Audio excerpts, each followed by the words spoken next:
আসসালামু আলাইকুম রহমতুল্লাহ। জাহাঙ্গীরনগর বিশ্ববিদ্যালয়ের এই ইউনিটের কোয়েশ্চেন ব্যাংক সলভিং সিরিজে সবাইকে স্বাগত জানাচ্ছি।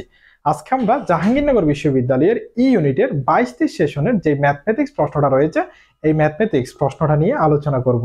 চলো শুরু করা যাক। প্রথমে যে প্রশ্নটি রয়েছে দেখো, এখানে এ সেট রয়েছে এবং এখানে বি সেট রয়েছে। এখানে বলা হচ্ছে a equal x belongs to n such that x square minus 5x plus 6 equal 0 এবং b set equal y belongs to n such that y square minus 7y plus 12 equal 0 হয়, তবে a minus b নির্ণয় করো। অর্থাৎ এখানে যে আমাদের x square minus 5x plus 6 equal 0 রয়েছে, সেখান থেকে আমাকে একটা x এর মান বের করতে হবে এবং y square minus 7y plus 12 equal 0 যেখানে রয়েছে সেখান থেকে আমাকে y এর মান বের করতে হবে। y এর মান যেটা হবে সেটি অবশ্যই স্বাভাবিক সংখ্যা হইতে হবে। এখানে x এর মান যেটি হবে সেটি এখানে স্বাভাবিক সংখ্যা হইতে হবে, যেহেতু n মানে হচ্ছে ন্যাচারাল নাম্বার। আর এখানে y এর যে মানটা আসবে সেটি হবে b সেটের মান এবং x এর যে মানগুলো আসবে সেগুলো হবে আমাদের a সেটের মান। তারপর আমরা a থেকে b কে বাদ দিব। দেখো আমি কাজটা কিভাবে করি। প্রথমে রয়েছে আমাদের x square minus 5x plus 6 equal 0। তাহলে দেখো x square minus 5x plus 6 equal 0। তাহলে এটি হচ্ছে তুমি উৎপাদক বিশ্লেষণ যেভাবে করো সেভাবেই করতে পারবা। এখানে 5x কে ভাঙাবার জন্য 6 কে ভাঙতে হবে। সো 6 কে ভাঙলে হচ্ছে 3 গুণে 6। তাহলে 3 গুণে 6 হলে x square minus 3x minus 2x plus 6 equal 0। তাহলে দেখো 3 গুণে 6, এখানে মাইনাস 3x মাইনাস 2x, তাহলে মাইনাস 5x মিলে গেছে, যেটি ছিল সেটি বসিয়েছি আমি। হ্যাঁ, এই দুই জায়গা থেকে তুমি চাইলে x কমন নিতে পারো। সো x কমন নিলে আর থাকতেছে হচ্ছে x মাইনাস 3। এই দুই জায়গা থেকে তুমি মাইনাস 2 কমন নাও, এই দুই জায়গা থেকে, তাহলে মাইনাস 2 কমন নিলে আর এখানে থাকতেছে হচ্ছে x মাইনাস 3 ইকুয়াল 0। এখন দেখো এখানেও x মাইনাস 3 রয়েছে, এখানেও x মাইনাস 3 রয়েছে। সো x মাইনাস 3 কমন নাও আর থাকতেছে তোমার x মাইনাস 2 ইকুয়াল 0। তাহলে দেখো তো হয় x মাইনাস 3 ইকুয়াল 0 অথবা কি হয় ভাইয়া, অথবা x মাইনাস 2 ইকুয়াল 0। তাহলে x ইকুয়াল মাইনাস 3 টু এই পাশে চলে গেলে প্লাস 3, অথবা x ইকুয়াল 2। এখন x এর একটি মান পেয়েছো 3, অন্য একটি মান পেয়েছো 2। এই যে এই পাশে x square minus 5x plus 6 equal 0, এগুলো কোন সেটের মান? a সেটের মান। দেখো তো এখানে 3 এসেছে, এখানে 2 এসেছে। এই 3 এবং 2 এক্সট্রা বলছে যে এখানে স্বাভাবিক সংখ্যা হইতে হবে। এখন 3 এবং 2 কি স্বাভাবিক সংখ্যা? হ্যাঁ। কেন? আমরা জানি যে সকল ধনাত্মক পূর্ণ সংখ্যা হচ্ছে স্বাভাবিক সংখ্যা। তাহলে x এর মান 3 এবং x এর মান 2, এই দুইটি মানই হচ্ছে গ্রহণযোগ্য হবে। এখন এগুলো কার মান? এটা হচ্ছে a সেটের মান। তাহলে আমরা লিখতে পারতেছি a সেট ইকুয়াল 3,2। ওকে, এখন আমাদেরকে একইভাবে b সেটের মানটা বের করতে হবে এই যে y square minus 7y plus 12 equal 0 থেকে। তাহলে দেখো y square minus 7y plus 12 equal 0। এখন প্লাস 12 কে ভাঙতে হবে মাইনাস 7y তোমাকে তৈরি করতে হবে। তো 12 কে কিভাবে ভাঙলে তুমি মাইনাস 7y পাও? দেখো তো, তুমি 3 4 12 আকারে ভাঙতে পারো। তাহলে দেখো y square minus 3y minus 4y plus 12 equal 0। এখন এই দুই জায়গা থেকে তুমি y কমন নিতে পারো, তাহলে y কমন নাও, y কমন নিলে আর থাকতেছে y মাইনাস 3। এই দুই জায়গা থেকে তুমি মাইনাস 4 কমন নিতে পারো, তাহলে মাইনাস 4 কমন নিলে y এখানে থাকতেছে হচ্ছে তোমার মাইনাস 3 ইকুয়াল 0। ওকে, এখান থেকে y মাইনাস 3, এখান থেকে y মাইনাস 3, অর্থাৎ দুই জায়গা থেকে আমাদের y মাইনাস 3 কমন যায়, তাহলে আর থাকতেছে y মাইনাস 4 ইকুয়াল 0। তাহলে দেখো তো হয় y minus 3 equal 0, y minus 3 equal 0 হয় কি ভাইয়া? হয় y মাইনাস 3 ইকুয়াল 0 না? হয় y মাইনাস 3 ইকুয়াল 0 অথবা y মাইনাস 4 ইকুয়াল 0। তাহলে দেখো তো y ইকুয়াল 3, অর্থাৎ মাইনাস 3 টু এই পাশে চলে গেলে প্লাস 3, অথবা y ইকুয়াল 4। এখন y এর একটি মান পেয়েছো তুমি 3 এবং অন্য একটি মান পেয়েছো 4। এই দুইটি মান কি হচ্ছে আমাদের স্বাভাবিক সংখ্যা? হ্যাঁ, স্বাভাবিক সংখ্যা। তাহলে স্বাভাবিক সংখ্যা হলে এই দুইটি মানে ওয়াই এর মান হিসেবে গ্রহণযোগ্য হবে। এগুলো কোন সেটের মান? বি সেটের মান। তাহলে তুমি লিখো বি সেট ইকুয়াল 3,4। ওকে, এখন তোমাকে কি করতে হবে ভাইয়া? এ মাইনাস বি করতে হবে। তাহলে তুমি এ মাইনাস বি করো, আমি কোন দিকে করি? ওই দিকে করি। দেখো একটু, আমি একটু এই দিকে করতেছি এ মাইনাস বিটা। আমি কালারটা একটু চেঞ্জ করে নিচ্ছি। দেখো এ মাইনাস বি বের করবো আমরা। দেখো তো এ মাইনাস বি এর মান আছে হচ্ছে 3,2। তাহলে এর নিচে বসাচ্ছি আমি 3,2 ইকুয়াল দিলাম মাইনাস বি এর মান কত? বি এর মান হচ্ছে 3,4। তাহলে 3,4। এখন অনেকে বলবে যে ভাইয়া এখানেও 3 আছে, এখানেও 3 আছে, তাহলে 3টা বাদ দেন, আর থাকবে এখানে 2, এখানে থাকবে হচ্ছে 4। দেখো একটু খেয়াল করো, এখানে আমাদের যেগুলো কমন মান আছে, কমন মানটা তো হচ্ছে আমাদের বাদ যাবে, সেটি আমরা জানি। কিন্তু এ থেকে বি যখন তুমি বাদ দিবা, আমি তোমাকে একটি চিত্রের সাহায্যে দেখে, এটি হচ্ছে মনে করো আমার এ, এরপর হচ্ছে এটি হচ্ছে আমার বি। এখন বলবো যে ভাইয়া আপনি এখানে এ এর ভিতর বি কে কেন প্রবেশ করিয়ে দিলেন? দেখো এখানে এ এর মান রয়েছে 3, বি এর মান রয়েছে 3, অর্থাৎ দুইটি মান হচ্ছে আমাদের সেম রয়েছে। এটি এ এর ভিতরেও আছে 3টা, এটি আবার বি এর ভিতরেও আছে। এখন এ এর ভিতরে আরেকটি মান আছে, সেটি হচ্ছে 2, এবং বি এর ভিতরে আরেকটি মান আছে, সেটি হচ্ছে 4। যখন এ থেকে বি করবা, তখন আমাদের এই যে বি, এই সম্পূর্ণ বি কে বাদ দিয়ে দিতে হবে। সম্পূর্ণ কাকে বাদ দিয়ে দিতে হবে? বি কে বাদ দিয়ে দিতে হবে। তাহলে এর ভিতর আর থাকতেছে কে ভাইয়া? 2। এর ভিতর থাকতেছে আর কত? 2। অর্থাৎ এ মাইনাস বি যখন করবা, এই যে আমাদের বিটা তুমি বাদ দিচ্ছ, এই বিটা সম্পূর্ণ বাদ দিয়ে দিতে হবে। তাহলে আর কে থাকতেছে ভাইয়া? আর থাকতেছে হচ্ছে 2। আর থাকতেছে কত? 2। তাহলে আমার আনসার আসবে এই জায়গা থেকে 2। এখন বোঝা গেছে কিনা চিত্রের মাধ্যমে? 3টা হচ্ছে আমাদের এতেও আছে, বিতেও আছে, এই জন্য আমি মাঝখানে বসিয়েছি, অর্থাৎ এটি এর ভিতরেও বুঝাচ্ছে এবং বি এর ভিতরেও বুঝাচ্ছে।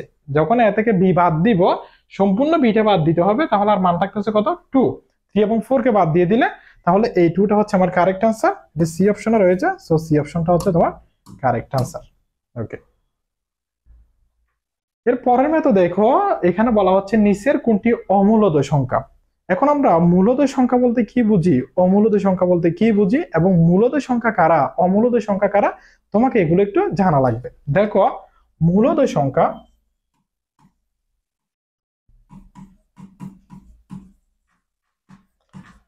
মূলদ সংখ্যা তুমি মনে রাখবা যে যে সকল সংখ্যাকে পি ডিভাইডেড বাই কিউ আকারে প্রকাশ করা যায়। দেখো প্রথমে মনে রাখবা যে যে সকল সংখ্যাকে পি ডিভাইডেড বাই কিউ আকারে প্রকাশ করা যায়। ভাই কিরকম? পি ডিভাইডেড বাই কিউ আকার হচ্ছে মনে করো এরকম, অর্থাৎ মনে করো হচ্ছে আমার আছে 3 ডিভাইডেড বাই 2। এটি কি ভাইয়া আমার মূলদ সংখ্যা? হ্যাঁ, এটি মূলদ সংখ্যা। এখন তোমরা বলবা যে ভাইয়া যদি আমরা কোনো নরমাল নাম্বার দেখি, মনে করেন হচ্ছে 3, এটা কি মূলদ নাকি অমূলদ? দেখো তো এই 3 এর নিচে মনে মনে 1 আছে কিনা? হ্যাঁ, তাহলে এটিও পি ডিভাইডেড বাই কিউ আকারে প্রকাশ করা যাচ্ছে, এটি হচ্ছে আমাদের মূলদ সংখ্যা। ভাইয়া যদি আমি এখন বলি 2 ডিভাইডেড বাই এখানে বর্গমূল 3, অর্থাৎ স্কয়ার রুট 3 রয়েছে, তাহলে এটিকে পি ধরলাম, আমি এটাকে কিউ ধরলাম, এটা কি আমার মূলদ সংখ্যা হবে? না, এটি মূলদ সংখ্যা হবে না।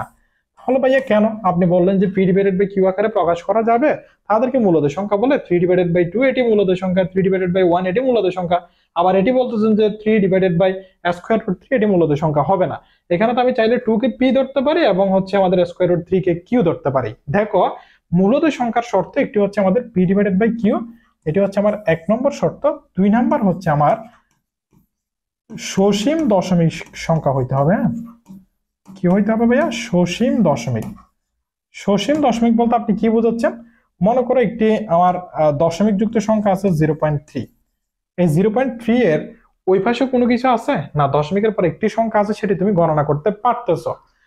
এরপরে যদি আমি অমূলদ সংখ্যাটা লিখি, একটু দেখো,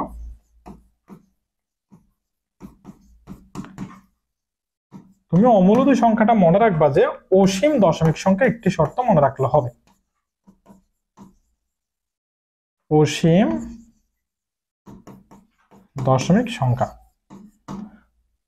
তুমি যদি মনে করো হচ্ছে বর্গমূল 3 মারো, বর্গমূল যদি 3 মারো, তাহলে তুমি হচ্ছে 1.71 এরকম হচ্ছে অনেকগুলো মান পাবা। হ্যাঁ, যদি তুমি বর্গমূল 2 মারো, এরকম 1.41 এরকম অনেক কিছু মান পাবা। আবার যদি তুমি মনে করো হচ্ছে আমার 5 মারো, 5 ইকুয়াল টু হচ্ছে 15 এরকম অনেকগুলো মান পাবা। এগুলো কি আমার সসীম দশমিক? এখানে কি তুমি গণনা করতে পারতেছো দশমিকের পর কয়টি নাম্বার আছে? না। তাহলে এই যে সংখ্যাগুলো তুমি দেখতে পাচ্ছ এগুলোকে বলা হয় অসীম দশমিক সংখ্যা। এই অসীম দশমিক সংখ্যাগুলো যে আকারে থাকুক না কেন, মনে করে আমার আছে হচ্ছে ভাইয়া 2 ডিভাইডেড বাই স্কয়ার রুট 3। এখানে স্কয়ার রুট একটা 3 আছে না, তুমি চাইলে বলতে পারো পি ডিভাইডেড বাই কিউ আকারে প্রকাশ করা যায়। এটি বলা যাবে না কেন? কারণ কেন, এখানে যে বর্গমূল 3টা রয়েছে, বর্গমূল 3 এর মানটা হচ্ছে অনির্দিষ্ট। যদি এরকম লবে অথবা হরে কোনো অনির্দিষ্ট মান থাকে তখন সেটা এই মূলদ সংখ্যার অন্তর্ভুক্ত হবে, অমূলদ সংখ্যার অন্তর্ভুক্ত হবে, মূলদ সংখ্যার অন্তর্ভুক্ত হবে না। আবারও বলছি দেখো, যদি কোনো সংখ্যার মান এরকম অসীম দশমিক আকার আসতে থাকে, সেটি কোনো একটি ভগ্নাংশের উপরে থাকুক অথবা নিচে থাকুক, তখন সম্পূর্ণ ভগ্নাংশটা অমূলদ সংখ্যা হবে। এই জন্য এখানে 2 ডিভাইডেড বাই স্কয়ার রুট 3টা মূলদ সংখ্যা হয় নাই, এটি কি হয়েছে? অমূলদ সংখ্যা হয়েছে। ভাইয়া যদি এটি এইভাবে থাকতো, বর্গমূল 3 এখানে, 2 এখানে, এই বর্গমূল 3 এর মানটা কি আমাদের সসীম দশমিক নাকি অসীম দশমিক? অসীম দশমিক। আগে তো হরে ছিল, এখন লবে আছে, তাহলে এটি কোন সংখ্যা হবে? এটি অমূলদ সংখ্যা হবে। অর্থাৎ অসীম দশমিক যুক্ত সংখ্যা লবে থাকুক অথবা হরে থাকুক অথবা একা থাকুক, যদি বলা হয় যে ভাইয়া এখানে বর্গমূল 3 আছে, এটি কোন ধরনের সংখ্যা হবে? এটি অমূলদ সংখ্যা হবে। অর্থাৎ অসীম দশমিক যুক্ত সংখ্যাটা লবে হরে অথবা এমনি যদি সিঙ্গেল অবস্থায় থাকে তখনও অমূলদ সংখ্যার অন্তর্ভুক্ত হবে। তাহলে মূলদ সংখ্যা বলতে এখানে অসীম দশমিক যুক্ত কোনো সংখ্যা উপরে নিচে থাকতে পারবে না। যেমন 3 ডিভাইডেড বাই 2, এখানে অসীম দশমিক যুক্ত কোনো সংখ্যা নেই। 3 ডিভাইডেড বাই 1, এখানে অসীম দশমিক যুক্ত কোনো সংখ্যা নেই। এখানে 2 ডিভাইডেড বাই স্কয়ার রুট 3, এখানে স্কয়ার রুট 3 এর মান হচ্ছে অসীম দশমিক যুক্ত সংখ্যা। এই জন্য আমাদের এটি মূলদ সংখ্যা হয় নাই, এটি অমূলদ সংখ্যা হয়েছে। এখন একটু দেখো তো এখানে কোন অপশনটা হচ্ছে আনসার হিসেবে তুমি নিতে পারো। এখানে 0.3 রয়েছে, এই 0.3 কে তুমি দশমিকের পরে যে একটা 3 রয়েছে এটি গণনা করতে পারতেছো। হ্যাঁ, তাহলে এটি কি? এটি হচ্ছে আমাদের সসীম দশমিক। আর সসীম দশমিক হলে এটা মূলদ নাকি অমূলদ? এটি মূলদ নাকি অমূলদ? সসীম যদি দশমিক যুক্ত সংখ্যা হয়, আমরা দুইটি শর্তের মধ্যে পড়েছিলাম, এটি মূলদ। তাহলে এটি অমূলদ সংখ্যা হচ্ছে না, তাহলে এ বাদ। এরপরে এখানে একটি বর্গমূল রয়েছে, এখানে 16 ডিভাইডেড বাই 9। এরকম যদি আমাদের ভাগ অবস্থায় দুইটি সংখ্যা থাকে, অর্থাৎ লব হর থাকে, তাদের উপরে যদি একটি বর্গমূল থাকে, বর্গমূলকে আলাদা আলাদা ভাবে দেওয়া যাবে। যেমন এখানে বর্গমূল 16, এখানে বর্গমূল 9। বর্গমূল 16 এর মান তুমি কি জানো? 4। বর্গমূল 9 এর মান জানা হচ্ছে 3। যেটা আনসার হিসেবে আসতেছে 4 ডিভাইডেড বাই 3। এখানে কি অসীম দশমিক যুক্ত কোনো সংখ্যা তুমি পাচ্ছ না। যদি না পাও তাহলে এটিও কি হবে? এটিও হবে আমাদের মূলদ সংখ্যা। এটা কি তাহলে আমাদের অমূলদ সংখ্যা হচ্ছে না, তাহলে এটিও বাদ। এরপর এখানে ঘনমূল রয়েছে 8 ডিভাইডেড বাই 27। ঘনমূলকেও তো তুমি আলাদাভাবে দিয়ে দিতে পারবা। এখানে ঘনমূল 8, এখানে হচ্ছে আমাদের ঘনমূল 27। তাহলে এখানে আনসার আসতেছে তোমার 8 এর উপর যদি ঘনমূল থাকে 2 আর 27 এর উপর থাকলে এটি হচ্ছে 3। তাহলে 2 ডিভাইডেড বাই 3। এখানে কি অসীম দশমিক যুক্ত কোনো সংখ্যা আসতেছে? না। যদি না আসে সেটিও কি হবে? সেটিও মূলদ, অর্থাৎ এটিও অমূলদ হবে না। এরপরে ডি অপশনে আসো। ডি অপশনে বলা হচ্ছে যে 5 ডিভাইডেড বাই স্কয়ার রুট 3। এই যে আমাদের স্কয়ার রুট 3 অর্থাৎ বর্গমূল 3, এটির মান কি আমাদের সসীম দশমিক নাকি অসীম দশমিক? অসীম দশমিক। 1.71 এরকম ডট অনেকগুলো মান আসতে থাকবে। তাহলে অসীম দশমিক যুক্ত কোনো সংখ্যা যদি আমাদের হরে থাকুক অথবা লবে থাকুক অথবা সিঙ্গেল অবস্থায় থাকুক, সেগুলো কোন ধরনের সংখ্যা হয়ে যায়? অমূলদ সংখ্যা হয়ে যায়। এখানে বলা হচ্ছে তোমার নিচের কোনটি অমূলদ সংখ্যা। সো ডি অপশনটা হচ্ছে আমার কারেক্ট আনসার। বুঝা গেছে কিনা ভাইয়া? ওকে। এরপরে দেখো তোমাকে বলা হচ্ছে যদি x equal square root 13 plus 2 square root 42 হয় তবে x প্লাস 1/x এর মান কত? আচ্ছা, এখান থেকে তোমাকে প্রথমে একটি x এর মান বের করতে হবে, এরপরে 1/x এর একটি মান বের করতে পারবা। দেখো এখানে দেওয়া রয়েছে হচ্ছে x ইকুয়াল, এখানে একটি বড় বর্গমূল দেওয়া আছে, বড় বর্গমূল এখানে আমাদের 13 রয়েছে প্লাস এরপরে 2, এখানে একটি ছোট বর্গমূল রয়েছে, এখানে রয়েছে হচ্ছে আমাদের 42। এখন দেখো তো তুমি 42 কে কি আকারে ভাঙতে পারো? 42 কে কি আকারে ভাঙবা? 42 কে তো অনেকভাবে ভাঙা যায়, কিন্তু তুমি কোন আকারে ভাঙবা সেটি এই 13 এর উপর নির্ভর করবে। কেন? আমি এখানে একটি সূত্র প্রয়োগ করতে চাচ্ছি। এই 13 এর উপর যদি তুমি ভাঙো, এই 42টাকে তুমি চাইলে 6 7 42 আকারে ভাঙতে পারো। এখানে 13টা চাইলে 6 এবং 7 এর সমষ্টি আকারে করলে এখানে 13টা আসে। কিভাবে ভাইয়া? মনে করো এটি হচ্ছে তুমি নিচ্ছ 7 প্লাস 6, 7 প্লাস 6 ইকুয়াল হচ্ছে আমাদের 13 আসে না, আসে। ওকে, প্লাস এটিকে ভাঙবা তুমি 42 কে ভাঙবা, তাহলে 7 ইন্টু 6, তাহলে 6 7 42, এর উপর একটি বর্গমূল ছিল, বর্গমূলটা আছে। ওকে, এখন তুমি দেখো এখানে আমাদের বড় একটি বর্গমূল ছিল, এখানে 7 আসতেছে না? হ্যাঁ, তাহলে একটু দেখো তুমি 7 কে এই পাশে একটু রাখো, 7 যেখানে ছিল সেখানে প্লাস 2, এইগুলো যেহেতু গুণ অবস্থায় আছে, গুণ অবস্থায় দুইটি সংখ্যার উপর একটি বর্গমূল আছে, তাহলে তাদেরকে আলাদা আলাদা ভাবে বর্গমূলগুলো দেওয়া যাবে।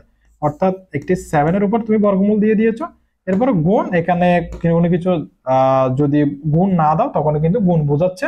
আরেকটি রয়েছে হচ্ছে আমাদের বর্গমূল 6, তাহলে আলাদা আলাদা ভাবে বর্গমূল দিয়ে দিয়েছো। তাহলে 7 লিখেছো, 2 লিখেছো, বর্গমূল 7 বর্গমূল 6, এখন কে বাকি থেকে গেছে 6, তাহলে প্লাস 6 কে এই পাশে তুমি নিয়ে আসছো। হ্যাঁ, দেখো একটু 7 7 ঠিক আছে, 6 কে আমি একটু ওই পাশে লিখেছি, কিন্তু আমার যে মান ছিল মানটা একই আছে, এরপরে প্লাস প্লাস বসছে, 2 2 বসছে, 7 এবং 6 এর উপর বর্গমূল ছিল, তাদেরকে আলাদা আলাদা ভাবে দিয়ে দিয়েছি। এখন একটু দেখো তো আমার বড় বর্গমূল। ওকে, এই 7 কে আমি চাইলে এভাবে লিখতে পারি, বর্গমূল 7 হোল স্কয়ার, এখানে বর্গ এবং এখানে বর্গমূল এবং বর্গ কেটে যায় আর 7 থাকে, তাহলে কোনো সমস্যা হচ্ছে না। প্লাস 2, এখানে রয়েছে বর্গমূল 7, এখানে রয়েছে হচ্ছে বর্গমূল 6, প্লাস এই 6 কে আমি বর্গমূল 6 হোল স্কয়ার আকারে লিখতে পারি। হ্যাঁ, এখানে বর্গ এবং বর্গমূল কাটা যায় আর 6 থাকে, তাহলে কোনো সমস্যা হচ্ছে না। এখন দেখো তো একটু, তুমি যদি বর্গমূল 7 কে এ ধরো, এই যে বর্গমূল 7 এতটুকু এ ধরো, বর্গমূল 6 এতটুকুকে যদি তুমি বি ধরো, তাহলে দেখো তো a square plus 2ab plus b square, তাহলে a square plus 2ab plus b square, এটি কার সূত্র? a প্লাস বি হোল স্কয়ারের। তাহলে তুমি বসাও a plus B whole square, বর্গমূলটা তুমি দিয়ে দিয়েছো, বর্গমূল 7টা হচ্ছে আমার a প্লাস বর্গমূল 6টা হচ্ছে আমার b, তাহলে a plus B whole square. এখন দেখো তো এই বর্গমূল কাটা যায় কিনা? হ্যাঁ, তাহলে আর থাকতেছে তোমার বর্গমূল 7 প্লাস বর্গমূল 6, এটি কার মান এসেছে ভাইয়া? x এর মান। তাহলে এদিকে লিখো x ইকুয়াল বর্গমূল 7 প্লাস বর্গমূল 6। মনে রাখবা যখন এখানে 1/x এর মান বের করতে হবে, তখন তুমি এখানে শুধু মাইনাস করে দিবে প্লাসটাকে, যে কোনো মানের ক্ষেত্রে এরকম। তাহলে 1/x ইকুয়াল বর্গমূল 7 মাইনাস বর্গমূল 6। এখন দুইটাকে কি করতে হবে? যোগ করতে হবে। সুতরাং দেখো x plus 1/x equal, x এর মান বসো, বর্গমূল 7 প্লাস বর্গমূল 6, 1/x এর মান কত? বর্গমূল 7 মাইনাস বর্গমূল 6, তাহলে প্লাস চিহ্নটা দিছো তুমি, এই যে x প্লাস, এই প্লাস চিহ্নটা দিয়েছো x এর মান, এটা প্লাস প্লাস, এরপর আমার রয়েছে হচ্ছে square root 7 minus square root 6। এখন দেখো তো এটি হচ্ছে পজিটিভ, এটি হচ্ছে আমাদের নেগেটিভ, তাহলে দুইটা কাটা গেছে, আর এখানে থাকতেছে হচ্ছে আমাদের 7 বর্গমূল 7, অর্থাৎ প্লাস এখানে রয়েছে বর্গমূল 7। তাহলে দেখো তো square root 7 plus square root 7, তাহলে 2 স্কয়ার রুট 7। হ্যাঁ, এখানে আমাদের বর্গমূল একটা 7, বর্গমূল আরেকটি 7, তাহলে দুইটা বর্গমূল 7, এরকম বুঝাইছে আর কি। তাহলে দুইটা বর্গমূল 7 কোথায় আছে? ডি অপশনে আছে, সো ডি অপশনটা হচ্ছে আমার কারেক্ট आंसर। এরপরে আমার রয়েছে দেখো 2 to the power x plus 3 into 3 to the power 2x minus y plus 5 to the power x plus y plus 3 into 6 to the power y plus 1 divided by 6 to the power x plus 1 into 10 to the power y plus 3 into 15 to the power x। এখানে উপরে কিছু মান রয়েছে, নিচে কিছু মান রয়েছে। এখানে দেখো 2 3 5 6, এখানে রয়েছে 6 এবং হচ্ছে 10 15। তোমরা এই ম্যাথগুলো হয়তো করতে জানো। এখানে যারা খুবই ছোট সংখ্যা রয়েছে, যেমন 2 3, বাকি যে সংখ্যাগুলো রয়েছে 2 3, এখানে 5ও রয়েছে, বাকি যে সংখ্যাগুলো রয়েছে এগুলোকে আমরা 2 3 5 আকারে ভেঙে ফেলবো। কিভাবে একটু দেখো, আমি এর পরের লাইন থেকে কাজ করতেছি এদিক থেকে। আচ্ছা, আমি একটু এদিকে করি কাজগুলো। এখানে আমি আরেকবার লিখি, দেখো এখানে রয়েছে আমার 2 to the power x plus 3 into 3 to the power 2x minus y into 5 to the power x plus y plus 3 into 6 to the power y plus 1। ওকে, এরপর এখানে নিচে রয়েছে হচ্ছে ভাইয়া 6 to the power x plus 1 into 10 to the power y plus 3 into 15 to the power x। ওকে, আমি বলছি যে 2 3 5 আকার আমরা বাকি মানগুলোকে ভেঙে ফেলবো। তাহলে একটু ভেঙে ফেলো।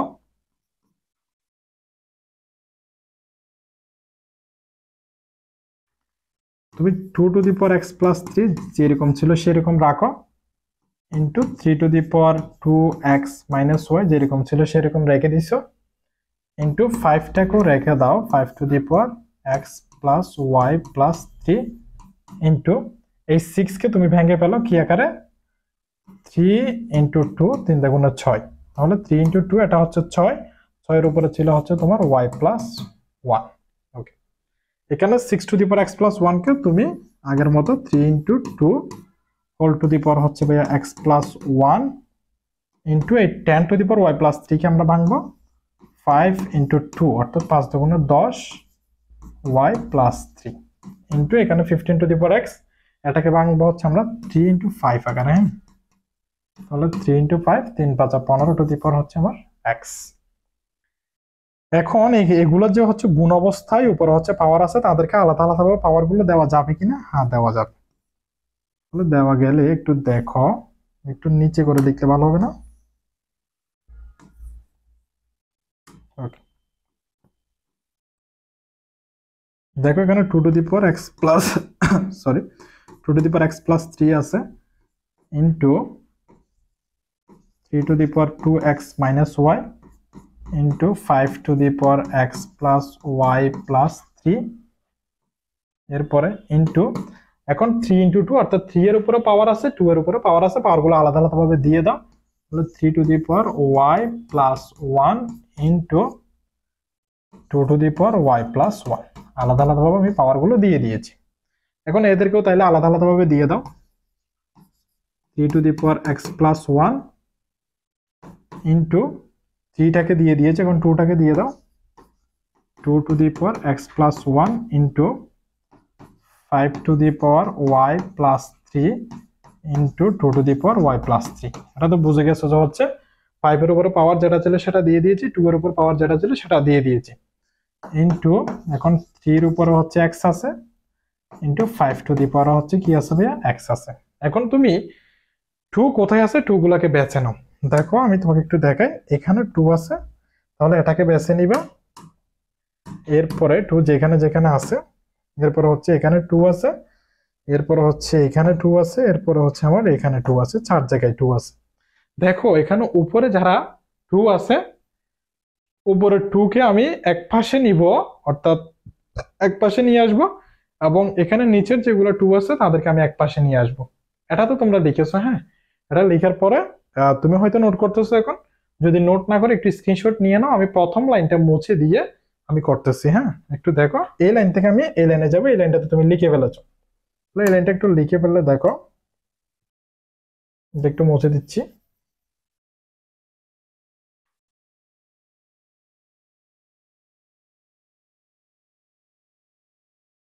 দেখো একটু,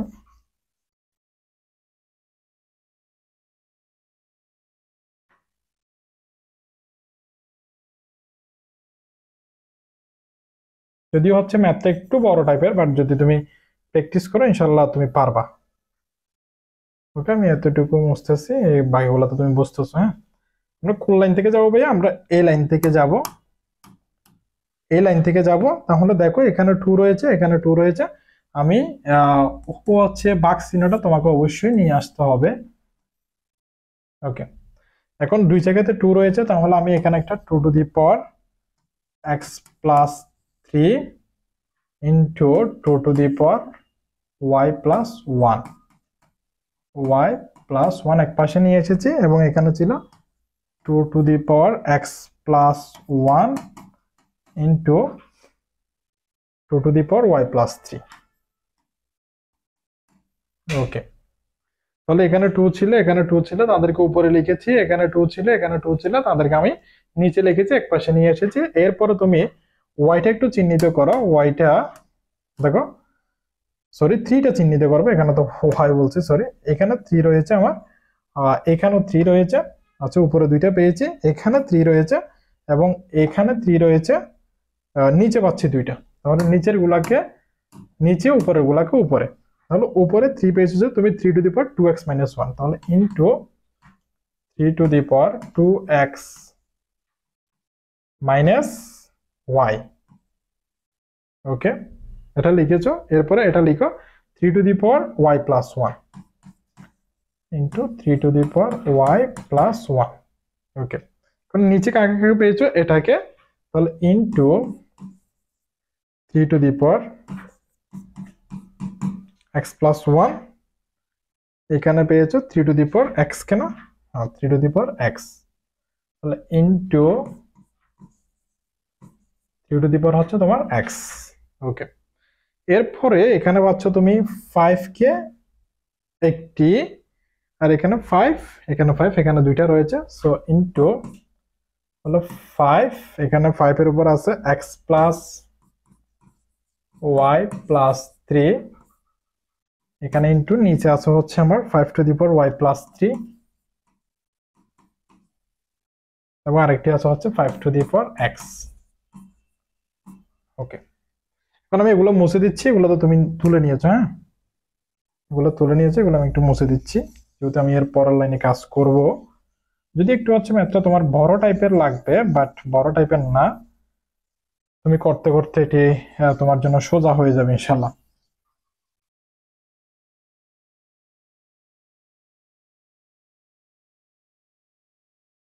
এর পরের লাইন থেকে কি আসতেছে ভাই একটু দেখো তো। এর পরের লাইন থেকে আমি এখানে 2, এখানে 2, দুইটা বৃত্তি রয়েছে, দুইটা বৃত্তি দিয়ে কয়টা বৃত্তি নিতে পারবো? একটা বৃত্তি নিতে পারবো। এবং এখানে 2, এখানে 2, আমি এখানেও একটা বৃত্তি নিতে পারবো।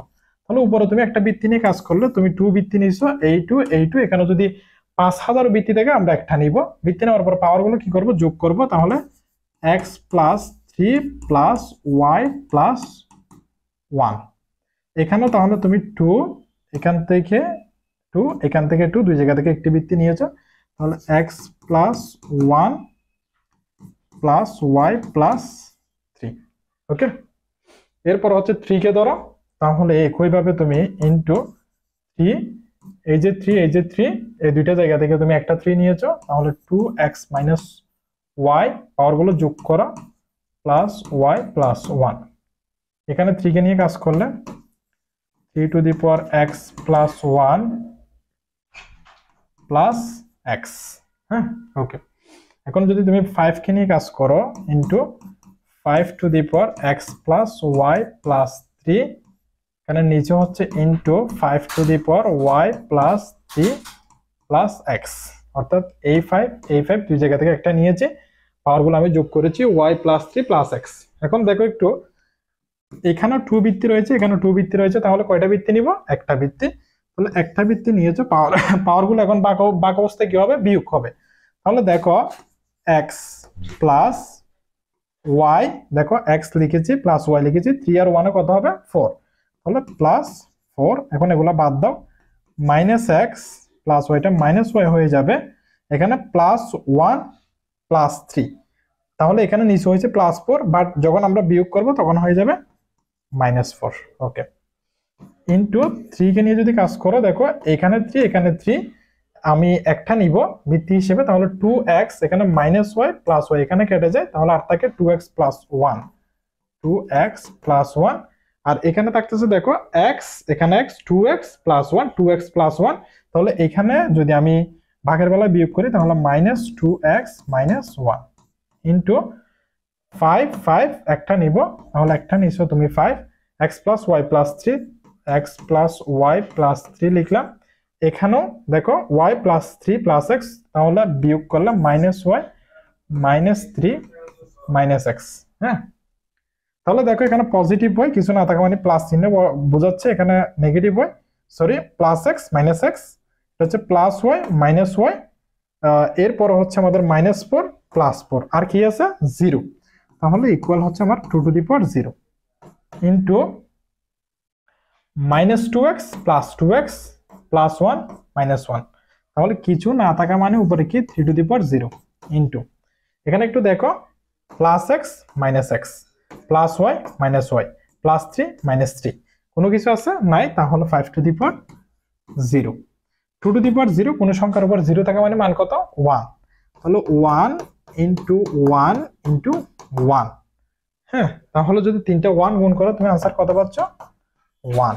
তাহলে আমার যে ম্যাট্রিক্স ছিল এই ম্যাট্রিক্সের आंसर কত হবে ভাইয়া বি অপশন অর্থাৎ 1। এরপরে দেখো বলা হচ্ছে নিচের তথ্যগুলো লক্ষ্য করো। আচ্ছা, এখানে 3টা তথ্য দেওয়া রয়েছে। বৃত্তের স্পর্শক স্পর্শ বিন্দুগামী ব্যাসার্ধের উপর লম্ব। বৃত্তের স্পর্শক স্পর্শ বিন্দুগামী ব্যাসার্ধের উপর লম্ব। আচ্ছা, প্রথমে আমি একটা বৃত্ত অঙ্কন করব। দেখো একটু, এটি হচ্ছে আমার একটি বৃত্ত। এখন বৃত্তের স্পর্শক কি? বৃত্তের স্পর্শক হচ্ছে মনে করো এই বরাবর, এটি একটি স্পর্শক।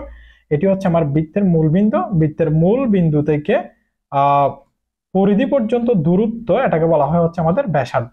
এখানে বলা হচ্ছে যে বৃত্তের স্পর্শক, এই বৃত্তের স্পর্শকের কথা বলা হচ্ছে স্পর্শ বিন্দুগামী ব্যাসার্ধের উপর লম্ব। এই যে স্পর্শ বিন্দুগামী ব্যাসার্ধ হচ্ছে এটি। হ্যাঁ, স্পর্শ বিন্দুগামী ব্যাসার্ধের উপর লম্বকে এই বৃত্তের স্পর্শকটা। এটি কি সত্যি? এটি সত্যি। আচ্ছা, তাহলে এটি কারেক্ট আনসার। এরপর হচ্ছে আমাদের অর্ধবৃত্তস্থ কোণ এক সমকোণ। আচ্ছা, অর্ধবৃত্তস্থ কোণ। এখন অর্ধবৃত্তস্থ কোণ বলতে কি বোঝায়? অর্ধবৃত্তস্থ কোণের আগে তোমাকে জানা লাগবে অর্ধবৃত্ত কাকে বলে। দেখো, আমি এটি আরেকটি বৃত্ত অঙ্কন করেছি। এই বৃত্তকে যদি আমি দুই ভাগে ভাগ করে ফেলি, এটি হচ্ছে আমাদের এতটুকু বৃত্তের অর্ধেক, এরপর হচ্ছে এতটুকু হচ্ছে আমাদের বৃত্তের অর্ধেক, অর্থাৎ বৃত্তকে আমি দুই ভাগে ভাগ করেছি। তাহলে তুমি প্রথমে একটি বৃত্তের অর্ধেক নাও, অর্থাৎ বৃত্তের অর্ধেক তুমি নিয়েছো, এতটুকু হচ্ছে বৃত্তের অর্ধেক। এই বৃত্তের অর্ধেক, এটাকে বলা হয় অর্ধবৃত্ত। আর অর্ধবৃত্তস্থ কোণ যে জায়গায় তৈরি হবে, অর্ধবৃত্ততে অর্ধবৃত্তস্থ কোণ তৈরি হবে। কোথায়? অর্ধবৃত্ততে অর্ধবৃত্তস্থ কোণ তৈরি হবে। এখন কিভাবে তৈরি হবে ভাইয়া? দেখো, অর্ধবৃত্তস্থ কোণ কিভাবে তৈরি হয়। অর্ধবৃত্তস্থ কোণ হচ্ছে অর্ধবৃত্ততে তৈরি হবে। এই অর্ধবৃত্তের যে আমাদের দেখো তো, এটি হচ্ছে দুইটি প্রান্ত বিন্দু না? হ্যাঁ, দুইটি প্রান্ত বিন্দুতে অর্ধবৃত্তস্থ কোণ অবশ্যই দুইটি প্রান্ত বিন্দু থেকে তোমাকে অঙ্কন করতে হবে। কিভাবে? মনে করো আমি একটি রেখা নিচ্ছি এইভাবে, আরেকটি রেখা নিলাম হচ্ছে এইভাবে। তাহলে দেখো তো, এই প্রান্ত বিন্দুকে হচ্ছে এই প্রান্ত বিন্দু থেকে একটি রেখা গেছে, এই প্রান্ত বিন্দু থেকে একটি রেখা গেছে। এখানে যে কোণটা থাকে, এই কোণটা, এটিকে বলা হয় অর্ধবৃত্তস্থ কোণ।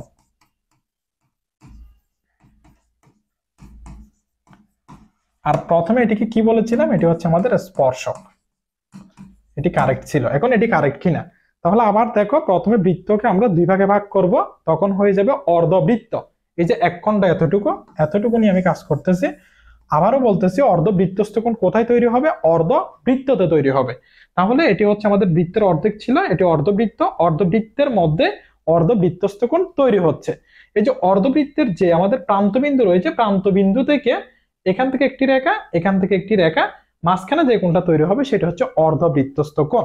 এখন দেখো তো একটু, এদিক থেকে তুমি যাচ্ছ, গেছো, এরপরে এদিকে তুমি আসতেছো। ওকে, এই কোণটা হয়েছিল আমার কি? অর্ধবৃত্তস্থ কোণ। এখন দেখো তো, এই কোণের পরিমাণ এদিক থেকে গেছে, এখানে সোজা এভাবে গেছে।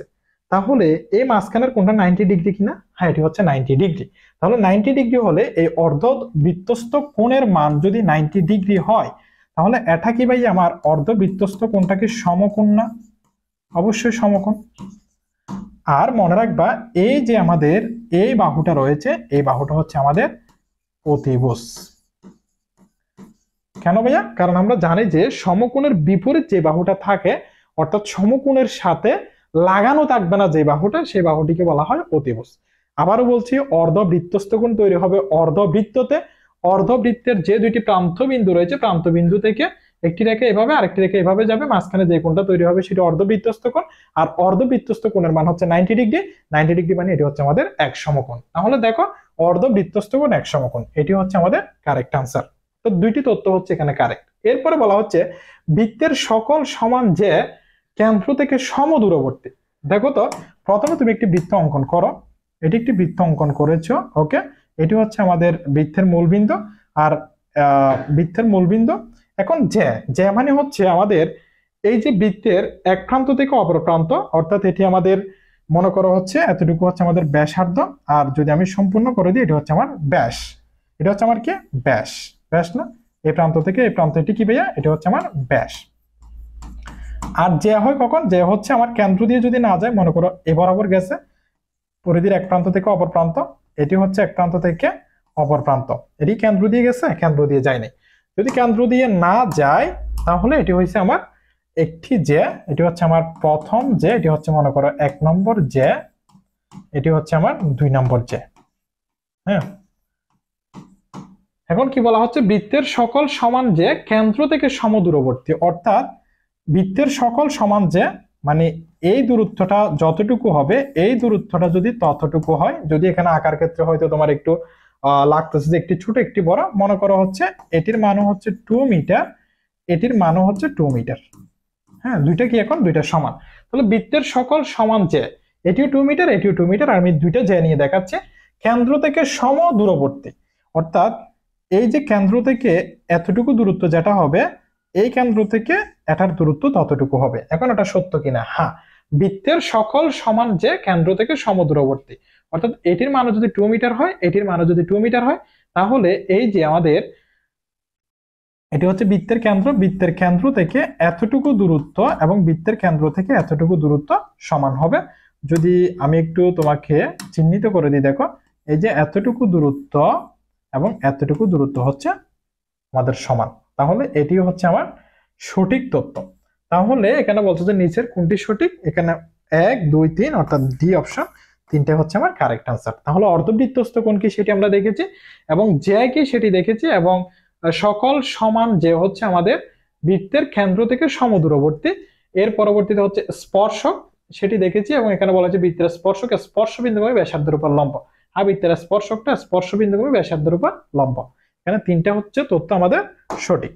এরপরে তোমাকে বলছে যে ভাইয়া মান নির্ণয় করো tan 45 degree, sin square 60 degree, tan 30 degree, tan 60 degree. যেহেতু অনেকগুলো tan এর মান রয়েছে, তোমাকে আমি বলবো যে ত্রিকোণমিতির যে আমাদের মানের যে চার্টটা রয়েছে এই চার্টটি খুব সহজে কিভাবে আয়ত্ত করা যায় সেভাবে তুমি আয়ত্ত করে ফেলবা। যদি আমার এখানে যেহেতু অনেকগুলো প্রশ্ন মানে যে চকটা রয়েছে আমি চকটা আঁকতে পারতেছি না, অনেক সময় লাগবে, আমি তোমাকে এমনি দেখাই দিচ্ছি তুমি কিভাবে মনে রাখবে। এখানে যেহেতু অনেকগুলো tan এর মান রয়েছে, দেখো tan এটি হচ্ছে আমার 0 ডিগ্রি মনে করো, এটি হচ্ছে আমার 30 ডিগ্রি, এটি হচ্ছে 45 ডিগ্রি, এটি হচ্ছে 45 ডিগ্রি, এটি হচ্ছে আমার 60 ডিগ্রি, আর এটি হচ্ছে আমার 90 ডিগ্রি। মনে রাখবা tan 0 ডিগ্রির মান হচ্ছে 0, tan 30 ডিগ্রির মান হচ্ছে 1 ডিভাইডেড বাই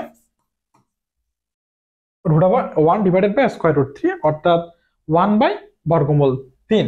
তাহলে tan 0 ডিগ্রির মান 0, tan 30 ডিগ্রির মান হচ্ছে 1 বাই রুট 3, tan 45 ডিগ্রির মান এখানে দুইটি মান মনে রাখলে হবে। tan 45 ডিগ্রির মান এখানে 1 ছিল না, তুমি 1টা এখানে একটু বসিয়ে দিবা, মানে মনে রাখার ক্ষেত্রে আর কি। এরপর স্কয়ার রুট 3 এখানে নিচে একটা ছিল না, এটা হচ্ছে আমার 60 ডিগ্রিতে বসিয়ে দিবা। আর কোনো মান আছে? কোনো মান নাই, তুমি কোনো কিছু মান জানো না, তখন এখানে tan 90 ডিগ্রির মান লিখবা যে হচ্ছে ভাইয়া অসংজ্ঞায়িত। হ্যাঁ, তাহলে মানটা মনে রাখা যাবে, tan 0 ডিগ্রির মান 0, tan 30 ডিগ্রির মান হচ্ছে 1 বাই বর্গমূল 3, এরপরে tan 45 ডিগ্রির মান এই 1টা, tan 60 ডিগ্রির মান এখানে স্কয়ার রুট 3টা নিয়ে যাবে, আর tan 90 ডিগ্রির মানটা হবে অসংজ্ঞায়িত। এখন তোমাকে বলছো দেখো tan 45 ডিগ্রি, tan 45 ডিগ্রির মান কত? তুমি 1, তাহলে 1 তুমি এখানে বসিয়েছো into sin square 60 degree, sin 60 ডিগ্রির মান হচ্ছে রুট 3 ডিভাইডেড বাই 2, তাহলে রুট 3 ডিভাইডেড বাই 2, এখানে বলছো sin স্কয়ার, তাহলে তোমাকে একটি স্কয়ার দিতে হবে ইনটু tan 30 ডিগ্রি, tan 30 ডিগ্রির মান হচ্ছে 1 divided by root 3 into tan 60 degree, tan 60 ডিগ্রির মান হচ্ছে শুধু রুট 3। দেখো তো তাহলে এখানে নিচে রুট 3 এখানে উপরে রুট 3, তাহলে কাটা গেছে, আর থাকতেছে তোমার 1 ইনটু এখানে তুমি স্কয়ারটা আলাদা আলাদা ভাবে দিয়ে দাও, এখানে তোমার রয়েছে স্কয়ার রুট 3 হোল স্কয়ার, এখানে রয়েছে হচ্ছে 2 স্কয়ার। তাহলে 1 যদি কোনো সংখ্যার সাথে গুণ আকারে থাকে ওই সংখ্যাটাই বসে। দেখো এখানে বর্গ এখানে বর্গমূল কাটা যায়, তাহলে উপরে থাকতেছে তোমার 3, 2 স্কয়ার মানে হচ্ছে 4, তাহলে 3 ডিভাইডেড বাই 4 হচ্ছে তোমার কারেক্ট आंसर। কোথায় আছে ভাইয়া? 3 ডিভাইডেড বাই 4 বি অপশন আছে, সো বি অপশনটা হচ্ছে আমাদের কারেক্ট आंसर। এরপরে দেখো এখানে বলা হচ্ছে ট্যাঙ্কের 4/3 অংশ জলে পূর্ণ, 30 লিটার জল বের করা হলে ট্যাঙ্কটি খালি হয়ে যায়, ট্যাঙ্কের ধারণ ক্ষমতা কত? আচ্ছা, প্রথমে একটি ট্যাঙ্ক তুমি অঙ্কন করতেই পারো। দেখো এটি একটি হচ্ছে আমার ট্যাঙ্ক, ওকে এতটুকু হচ্ছে ট্যাঙ্ক, যদিও হচ্ছে একটু কম সুন্দর হয়েছে। এখানে বলা হচ্ছে ট্যাঙ্কের 4/3 অংশ জলে পূর্ণ। আচ্ছা, ট্যাঙ্কে তুমি যদি 4 ভাগ করো, যদি আমি তোমাকে শর্টকাট শিখাই দিব, একটু বেসিক থেকে পড়াচ্ছি। এটি হচ্ছে ট্যাঙ্কে তুমি 4 ভাগ করো, দেখো এই যে এতটুকু হচ্ছে আমার 1 ভাগ, এরপরে 2 ভাগ, এরপর হচ্ছে 3 ভাগ, আর এতটুকু হচ্ছে আমার 4 ভাগ। হ্যাঁ, এখানে বলা হচ্ছে যে 4/3 অংশ জলে পূর্ণ, মানে এই যে এতটুকুতে জল থাকবে, এই যে এতটুকু তো আমার জল আছে, 1 ভাগ হচ্ছে খালি আছে, এতটুকু তো হচ্ছে আমার জল আছে। এখন বলা হচ্ছে যে 30 লিটার জল বের করা হলে ট্যাঙ্কটি খালি হয়ে যায়। তার মানে বোঝা যাচ্ছে যে এই জলগুলো বের করে ফেললে ট্যাঙ্কটা খালি হয়ে যাবে। ট্যাঙ্কের ধারণ ক্ষমতা কত দেখো তো, ট্যাঙ্কের ভিতরে পানি ছিল এতটুকু, 4/3 অংশ যেহেতু বলছে, এই পানিগুলো বের করা হলে ট্যাঙ্কটি খালি হয়ে যায়। ট্যাঙ্কের ধারণ ক্ষমতা কত? ট্যাঙ্কের ধারণ ক্ষমতা তো আরো বেশি হওয়ার সম্ভাবনা রয়েছে। কেন? কারণ হচ্ছে এখানে কিছু জায়গা হচ্ছে আমাদের খালি রয়েছে। তাহলে কিভাবে হবে ম্যাথটা দেখো, 4/3 অংশে জল থাকে কত লিটার? 30 লিটার। ভাই আপনি এভাবে লিখলেন কেন? কারণ এখানে বলা হচ্ছে যে 4/3 অংশ জলে পূর্ণ, 30 লিটার জল বের করা হলে ট্যাঙ্কটি খালি হয়ে যায়। তার মানে এই 4/3 অংশ হচ্ছে এতটুকু, এখানে 30 লিটার জল ছিল, এটি বের করে ফেললে ট্যাঙ্কটা খালি হয়ে যাচ্ছে। তাহলে 4/3 অংশ জল থাকে 30 লিটার। এখন যদি তুমি সম্পূর্ণ ট্যাঙ্কের মধ্যে কতগুলো জল থাকতে পারবে বা কতটুকু জল থাকতে পারবে সেটি বের করো, তাহলে ট্যাঙ্কের ধারণ ক্ষমতাটা চলে আসবে। কারণ সম্পূর্ণ স্পেসের মধ্যে কতটুকু পানি থাকতে পারবে সেটা যদি বের করতে পারে, এটি হচ্ছে আমার ধারণ ক্ষমতা। হ্যাঁ, তাহলে লিখবা সম্পূর্ণ অংশে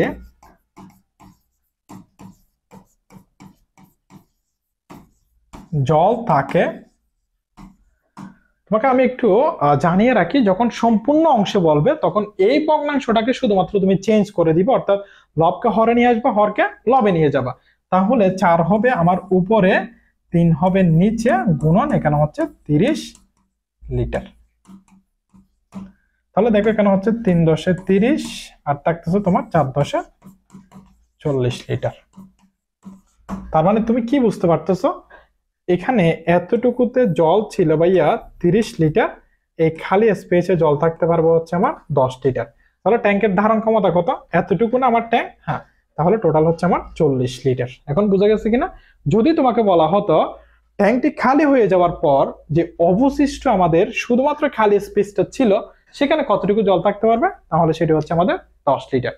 প্রশ্নটা এভাবে ঘুরিয়ে আসতে পারে, যেহেতু আমরা যে প্রশ্নগুলো সমাধান করতেছি তুমি দেখতে পাচ্ছ প্রশ্নগুলো আসলে খুব যে সহজ এরকম কিন্তু না, প্রশ্নগুলো মোটামুটি কঠিন আছে। এজন্য এইরকম একটি প্রশ্ন হতে পারে, ট্যাঙ্কের ধারণ ক্ষমতা ছাড়াও এখানে যে খালি স্পেসটা ছিল এই খালি স্পেসটার মধ্যে কতটুকু জল থাকতে পারবে, 10 লিটার জল থাকতে পারবে। এখানে দেখো আরেকটি ধারা রয়েছে, 1 + 3 + 5 + 7 + ধারাটির n পদের সমষ্টি কত? যখন আমাদেরকে ধারা দিবে ওই ধারাটি চেক করতে হবে এখন আমার সমান্তর ধারা কিনা এবং গুণোত্তর ধারা কিনা। দেখো প্রথমে আমরা সমান্তর ধারা দিয়ে চেক করব। সমান্তর ধারা দিয়ে কিভাবে চেক করি? এখন অনেকে বলবো যে ভাই আমরা সমান্তর ধারা কি বুঝি না, গুণোত্তর ধারা কি বুঝি না। একটু বলে রাখি, দেখো সমান্তর ধারা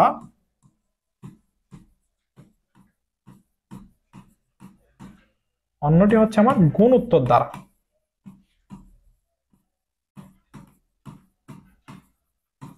সমান্তর, সমান্তর মানে হচ্ছে সমান অন্তর।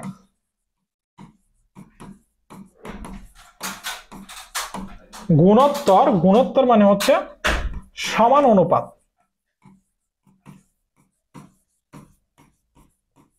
অর্থাৎ গুণোত্তর ধারাতে অনুপাত সমান হবে, সমান্তর ধারাতে অন্তর সমান হবে। অন্তর মানে কি? পার্থক্য বা বিয়োগ। তাহলে এখানে পার্থক্য বা বিয়োগ সমান হয় কিনা দেখি। এখন আবার বলবো যে ভাইয়া পার্থক্যটা কিভাবে বের করে। দেখো এখানে প্রথম পদ রয়েছে 1, দ্বিতীয় পদ রয়েছে হচ্ছে 3। সব সময় পরপদ থেকে পূর্বপদকে বাদ দিবা। তাহলে 3 হচ্ছে এখানে পরপদ, এটি পরে, 1টা হচ্ছে আগে রয়েছে, তাহলে 3 - 1 = হচ্ছে 2। এখন তুমি এই 1টাকে বাদ দিবা, 3 এবং 5 নিয়ে কাজ শুরু করবা। তাহলে 5টা হচ্ছে এখানে পরপদ, 3টা হচ্ছে আমাদের পূর্বপদ, তাহলে মাইনাস এখানে আসতেছে 2। এরপরে তুমি 3 কে বাদ দিবা, মানে এইভাবে কাজ করতে থাকবে একটা একটা বাদ দিয়ে দিয়ে। তাহলে এখন কাজ হবে 5 এবং 7 কে নিয়ে, তাহলে 7 - 5 = কত হচ্ছে 2। এখন প্রত্যেকটা ক্ষেত্রে তুমি যে ডিফারেন্সটা পাচ্ছ এটি 2 কিনা? হ্যাঁ, এটিকে বলা হয় কমন ডিফারেন্স বা হচ্ছে আমাদের সাধারণ অন্তর। যদি আমাদের অন্তরটা সেম আসে তখন এই ধারাটিকে বলা হয় সমান্তর ধারা। এর পরবর্তীতে জানতে হবে সমান্তর ধারার ক্ষেত্রে আমাদের সমষ্টি নির্ণয়ের সূত্রটা কি। দেখো সমান্তর ধারার ক্ষেত্রে সমষ্টি নির্ণয়ের সূত্রটা আমি একটু এদিকে লিখে রাখি। সমষ্টি নির্ণয়ের সূত্রটা হচ্ছে n/2 second bracket 2a plus n - 1 * d second bracket শেষ। ভাই এখন প্রশ্ন হচ্ছে n কে কি বলে, a কে কি বলে, d কে কি বলে। দেখো n কে বলা হয় পদ সংখ্যা, n কে বলা হয় কি ভাইয়া পদ সংখ্যা, a কে বলা হয় প্রথম পদ, প্রথম পদ, d কে বলা হয় সাধারণ অন্তর। তাহলে এই ধারার মধ্যে তুমি কাজ করো, আনসারটা বের করো। n পদের সমষ্টি বলছো কয়টি পদ, n পদের, তাহলে n এর মান n ডিভাইডেড বাই 2, এখানে 2 রয়েছে, a প্রথম পদ কত, প্রথম পদ হচ্ছে আমার 1, তাহলে 2 ইনটু 1 প্লাস n পদের বলছে, তাহলে তুমি n লিখো n মাইনাস 1, ডিফারেন্স বা এখানে পার্থক্য কত আসতেছে, d এর মানটা 2, তাহলে তুমি একটা 2 লিখবে, আবার সবগুলো 2 কিন্তু এখানে বসানো যাবে না। হ্যাঁ, তাহলে ইকুয়াল n ডিভাইডেড বাই 2, 2 এর সাথে 1 গুণ করলে এখানে 2 প্লাস n এর সাথে 2 গুণ, তাহলে 2n মাইনাস 1 এর সাথে 2 গুণ, তাহলে 2 একে 2, এখানে প্লাস 2 মাইনাস 2 কাটা যাবে, তাহলে n divided by 2 into 2n, তাহলে এখানে নিচে 2 উপরে 2 কাটা যায়, আর n ইনটু n মানে হচ্ছে তোমার n স্কয়ার। n স্কয়ার কোথায় রয়েছে, বি অপশনে রয়েছে, সো বি অপশনটা হচ্ছে আমার কারেক্ট आंसर। এরপরে দেখো একটি ট্রেন 120 মিটার দীর্ঘ একটি টেলিগ্রাফ পোস্ট অতিক্রম করে 6 সেকেন্ডে, ট্রেনের গতি কত কিলোমিটার পার ঘন্টা। দেখো এখানে একটি ট্রেন রয়েছে, এখানে একটি আমার ট্রেন রয়েছে,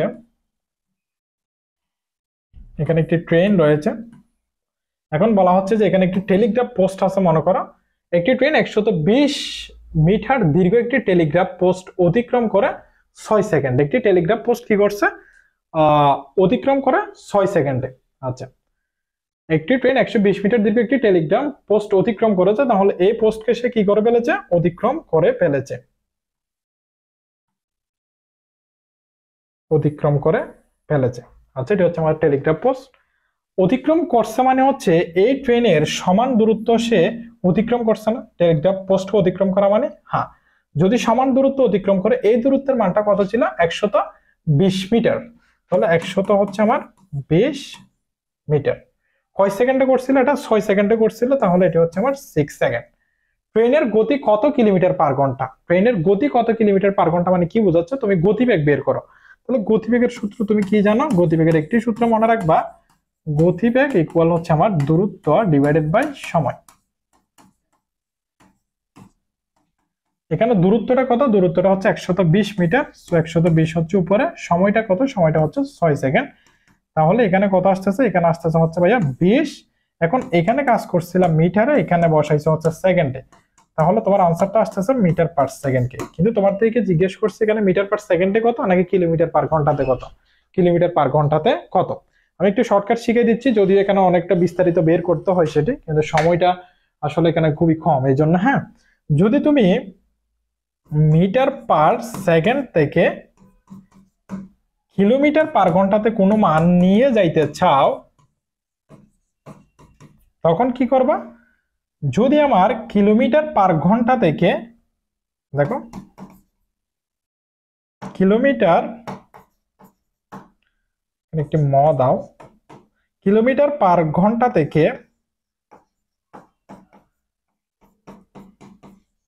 মিটার পার সেকেন্ডে নিয়ে যাইতে চাইলে কি কাজ করতে হবে, তুমি মনে রাখবা দুইটি সংখ্যা, একটি হচ্ছে আমার 5, অন্যটি হচ্ছে আমার 18, একটি হচ্ছে 5, একটি হচ্ছে আমার 18, একটি হচ্ছে কি, একটি হচ্ছে আমার 5, অন্যটি হচ্ছে আমার 18। হ্যাঁ, তাহলে দেখো এই দুটি সংখ্যা মনে রাখবা, মিটার পার সেকেন্ড বড় নাকি কিলোমিটার পার ঘন্টা বড়, অবশ্যই কিলোমিটার পার ঘন্টা বড়।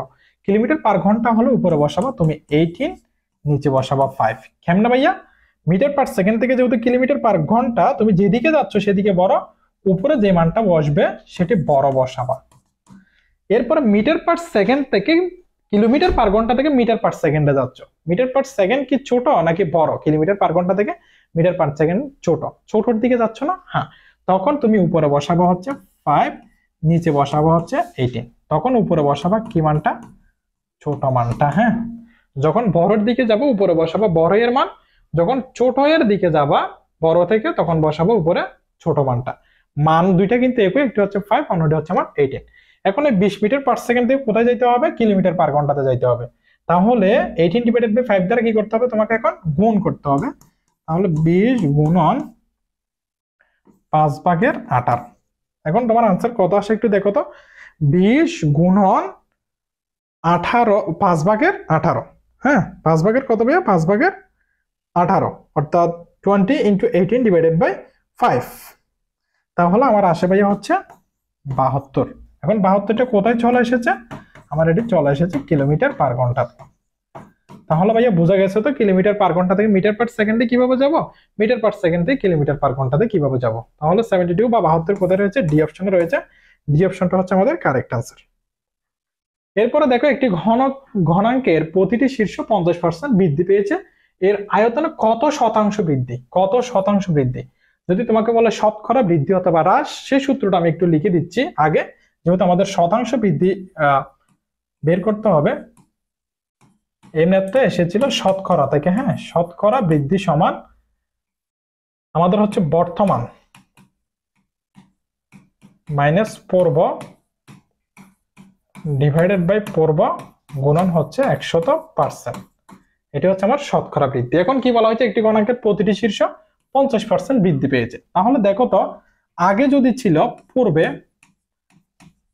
পূর্বে প্রতিটি শীর্ষ ছিল হচ্ছে আমার 100%, এখন বর্তমানে কত হয়েছে সেটি ভাইয়া?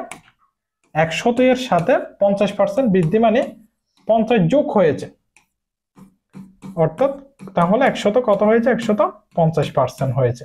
এরকম 50% বৃদ্ধি মানে বর্তমানে একটি 150% রয়েছে, আর এটি কোথায় রয়েছে? 50% রয়েছে।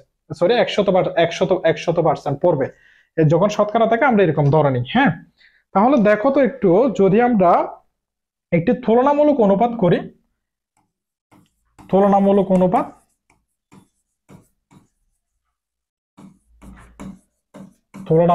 অনুপাত, দেখো তো 100 অনুপাত 150 এরকম। আগে ছিল হচ্ছে পূর্বে ছিল 100 এবং বর্তমানে রয়েছে 150, যেহেতু 50% বৃদ্ধি পেয়েছে। তাহলে এখানে যদি তুমি কাজ করো 2:3 এরকম পাচ্ছ না? যদি 50 কে দিয়ে যদি ভাগ করো, 50 × 100, 3×50 হচ্ছে আমার 150। ওকে, এখন এগুলো কিসের অনুপাত পেয়েছো তুমি? এগুলো পেয়েছো হচ্ছে গণাঙ্কের প্রতিটি শীর্ষ মানে বাহুর অনুপাত পেয়েছো। হ্যাঁ, এখন বলা হচ্ছে আয়তন। তাহলে তুমি এগুলো আয়তনের অনুপাতে যদি নিয়ে যাও, দেখো আয়তনের অনুপাত, আয়তনের অনুপাত মানে কি? আয়তন মানে হচ্ছে দৈর্ঘ্য গুণন প্রস্থ গুণন উচ্চতা, অর্থাৎ a কিউব। এগুলো ছিল a, আর এখন হয়ে যাবে a কিউব মানে হচ্ছে আমার 2 এর উপরে বসবে 3 অনুপাত এখানে 3 এর উপরে বসবে 3। তাহলে 2 কিউব মানে হচ্ছে কত? অর্থাৎ 2 এর উপর 3 মানে হচ্ছে আমার 8, এখানে 3 এর উপর 3 অর্থাৎ 3 কিউব মানে হচ্ছে আমার 27। ঠিক আছে ভাইয়া? ওকে, এখন এই 8টা আমার বিবেচিত হচ্ছে পূর্বের জন্য, আর এটি হচ্ছে আমাদের বর্তমানের জন্য। হ্যাঁ, ওকে, এখন তুমি তাহলে যদি শতকরা বৃদ্ধিটা করো, কি ভাইয়া? শতকরা বৃদ্ধি তোমাকে বের করতে বলছে না? তাহলে শতকরা,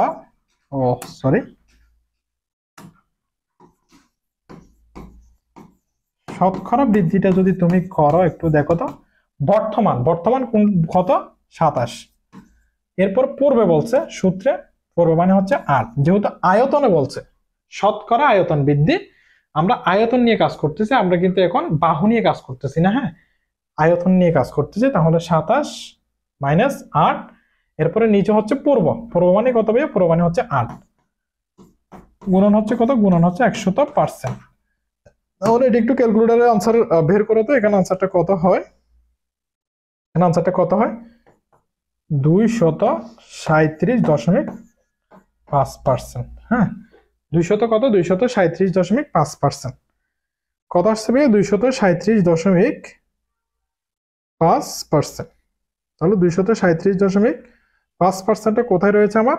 এখানে ডি অপশনে রয়েছে। সো ডি অপশনটা হচ্ছে আমার কারেক্ট আনসার। এরপর একটি লগের ম্যাথ দেওয়া আছে। লগের ম্যাথটা তুমি 5 ব্র্যাকেট যেখানে আছে 5 ব্র্যাকেট থেকে কাজ শুরু করবে, অর্থাৎ সর্বশেষ প্রান্ত থেকে। কোথায় থেকে ভাইয়া? সর্বশেষ প্রান্ত থেকে। সর্বশেষ প্রান্ত থেকে যদি তুমি করো, তোমাকে আমি আগে একটি সূত্র বলে দিই, সেটি হচ্ছে লগ এ ভিত্তিক এ ইকুয়াল হচ্ছে আমার 1। এই সূত্রটা তোমাকে একটু জানা লাগবে, অর্থাৎ ভিত্তিক যত এর উপরে যে পাওয়ারটা থাকবে সেটা যদি তত হয় তখন তার মান আসবে কত? 1। তাহলে দেখো আমরা এখান থেকে কাজ শুরু করবো, এখানে যা আছে তা লিখে দিবে। এখানে লগ 2 ভিত্তিক, এখানে হচ্ছে থার্ড ব্র্যাকেট, এখানেও আছে হচ্ছে লগ 2 ভিত্তিক, এরপরে রয়েছে হচ্ছে আমার সেকেন্ড ব্র্যাকেট, লগ 3, ওকে। এরপর আবার এখানে রয়েছে 5 ব্র্যাকেট লগ 3 ভিত্তিক, এখানে 27 এর উপর 3 রয়েছে না, হ্যাঁ 27 এর উপর 3 যেটা রয়েছে সেটাকে তুমি এখানে একটা 3 আনো, 3 ভিত্তিক কত দিতে হয় সেটা করো। 27 এর উপর 3 দিয়ে আনসার বের করবো, অর্থাৎ 3টে 27 গুণ করে, এবং এখানে তুমি 3 নিয়ে আসবে যেরকম হোক না কেন, কারণ লগ এ ভিত্তিক এরকম মিলাতে হবে, এটাতে আনসার কত আসে। তুমি যদি এটা 3 ভিত্তিক 9 দাও তাহলে কিন্তু আনসার চলে আসবে। তাহলে এতটুকু তুমি লিখেছো, এখানে যা ছিল আমি তোমাকে বলেছি এটা লিখে দিবা। লগ 2 ভিত্তিক, এটা হচ্ছে আমার থার্ড ব্র্যাকেট, এটা হচ্ছে লগ 2 ভিত্তিক, এখানে সেকেন্ড ব্র্যাকেট। এরপর একটু দেখো, আমি এখন এটা এই পাশে নিয়ে আসবো, অথবা তুমি সরাসরি এখানে একটু শর্টকাটে করে ফেলতে পারো। তুমি 9টাকে এখানে রাখো, আর হচ্ছে লগ এখন কি হয়ে গেছে ভাই, লগ 3 ভিত্তিক 3, তার মানে হচ্ছে 1, 1 না দিলেও চলবে এতটুকুতে। লগ 3 ভিত্তিক 3 হয়ে গেছে, 9টা তুমি এখানে নিয়ে আসছো, তাহলে কিন্তু এটি হচ্ছে আমরা একদম নিচে নিয়ে আসি আর কি। লগ 2 ভিত্তিক, এখানে রয়েছে আমাদের সেকেন্ড ব্র্যাকেট, এখানে রয়েছে লগ 2 ভিত্তিক, এখানে আবার সেকেন্ড ব্র্যাকেট। এখন 3 এর সাথে মিলাতে হবে না, 3 এর সাথে মিলাতে হলে এখানে 3 9 কে ভাঙা যায় হচ্ছে 3 স্কয়ার আকারে, ওকে। তাহলে আগের নিয়মে কাজ করতে পারবে। এখানে লগ 2 ভিত্তিক, এখানে থার্ড ব্র্যাকেট, এখানে লগ 2, এখানে 3 ভিত্তিক 3 রেখে আর 2 এখানে তুমি দিতে পারো। তাহলে এটি থার্ড ব্র্যাকেট, এখানে লগ 3 ভিত্তিক 3 এর মান হচ্ছে কত হয়ে গেছে, 1 হয়ে গেছে। তাহলে এখানে লগ 2 ভিত্তিক 2 না, তার মানও তো 1 হয়ে গেছে। দেখো লগ এখানে 2 ভিত্তিক, এখানে কিন্তু মনে মনে কত আছে আর ভাইয়া, 1 আছে, হ্যাঁ 1 আছে না, 1 দিলে তো কোনো সমস্যা নেই। লগ 2 ভিত্তিক 2 তার মানে এমনি হচ্ছে 1। সো এই 1টা তুমি এখানে নিয়ে আসো, আমরা আগে যেরকম কাজ করছিলাম সেরকম। তাহলে এই 1টার বদলে তুমি কি লিখতে পারো একটু দেখো তো, লগ 2 ভিত্তিক এই 1টাকে 2 বানানোর জন্য তুমি কি করতে পারো, 2 টু দি পাওয়ার 0 আনতে পারো। অর্থাৎ কোন সংখ্যার উপর 0 থাকা মানে কি আনসার 1। আমি 2টার সাথে মিল রাখার জন্য এখন 0 এই পাশে চলে আসবে, তাহলে 0 ইনটু লগ 2 ভিত্তিক 2, তাহলে 0 ইনটু লগ 2 ভিত্তিক 2 মানে 1, তাহলে আনসার কত হবে, আনসার হচ্ছে 0। আমি আবারও বলতেছি, দেখো লগ 2 ভিত্তিক থার্ড ব্র্যাকেট, লগ 2 ভিত্তিক সেকেন্ড ব্র্যাকেট, লগ 3 ভিত্তিক, লগ 3 ভিত্তিক 27 টু দি পাওয়ার 3, অর্থাৎ 27 তিনবার গুণ করবা, তিনবার গুণ করার পরে যে মানটা আসবে সেটি এখানে 3 বসিয়ে দিবে। 3 এর উপর কত পাওয়ার দিলে সেটি আসে, 9 পাওয়ার দিলে সেটি আসে, আমি 9 পাওয়ারটা দিলাম। এরপরে লগ 2 ভিত্তিক, এখানে থার্ড ব্র্যাকেট বসছে লগ 2 ভিত্তিক, সেকেন্ড ব্র্যাকেট বসছে লগ 3 ভিত্তিক, এখানে 9 যেটা ছিল সেটা তুমি এখানে শর্টকাটে পার করাই দিবা থার্ড ব্র্যাকেট সে, আর যে লগ 3 ভিত্তিক 3 ছিল তার মানে 1 হয়ে গেছে, 1 দেওয়া যেই কথা না দেওয়া একই কথা। এরপরে লগ 2 ভিত্তিক থার্ড ব্র্যাকেট, লগ 2 ভিত্তিক সেকেন্ড ব্র্যাকেট, লগ 3 ভিত্তিক, এই 9 কে ভাঙবা কি আকারে, ভিত্তিকের সাথে মিলানোর সাথে, ভিত্তিকের সাথে মিলিয়ে ভাঙবা, তাহলে 3 স্কয়ার মানে 9, 5 ব্র্যাকেট শেষ। এরপরে লগ 2 ভিত্তিক থার্ড ব্র্যাকেট, লগ 2 ভিত্তিক, এখানে 3 ভিত্তিক 3 মানে 1, আর থাকতেছে 2, 2টা তুমি এই পাশে নিয়ে আসতেছো, তাহলে 2 এর উপর যদি তুমি 1 দাও কোনো সমস্যা হচ্ছে না, তাহলে থার্ড ব্র্যাকেট শেষ। এরপরে লগ 2 ভিত্তিক, এখানে 2 ভিত্তিক 2 মানে আমার 1, এই 1টা তুমি এই পাশে নিয়ে আসছো, ওকে, ইকুয়াল লগ 2 ভিত্তিক এই 1টাকে লগ এ ভিত্তিক এ, অর্থাৎ আমি এখানে 2 দেওয়ার জন্য 1 কে কিভাবে ভাঙতে পারি, 2 টু দি পাওয়ার 0 আকার। এখানে যদি 3 থাকতো আমি এটা ভাঙতাম 3 টু দি পাওয়ার 0 আকারে।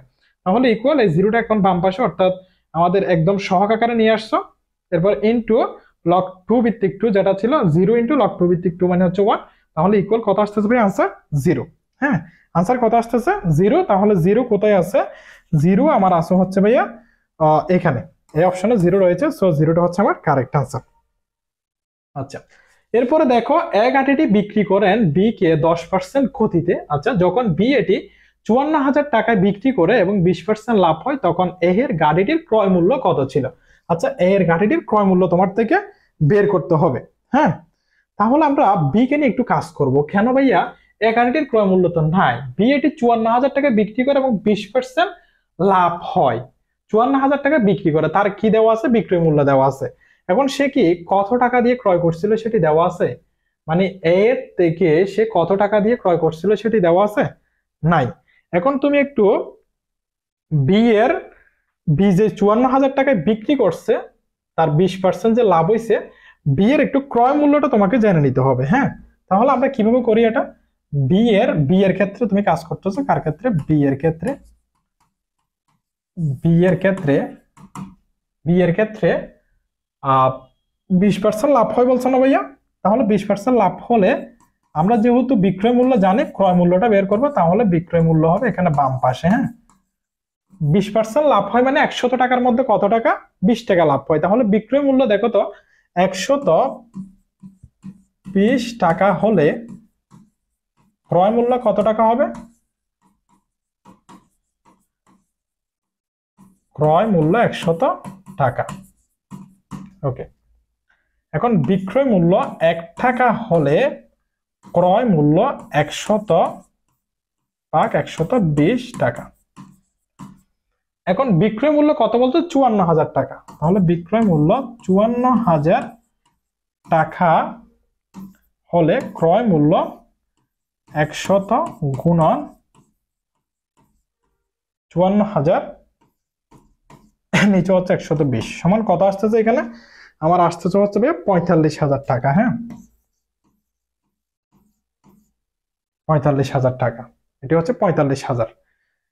এখন দেখো তো বি এর ক্রয় মূল্য ছিল কত? 45,000 টাকা। এখন বলছে যে বি কে 20% ক্ষতিতে 11টি কি করছে? বিক্রি করছে। 11টি বিক্রি করেন বি কে 10% ক্ষতিতে।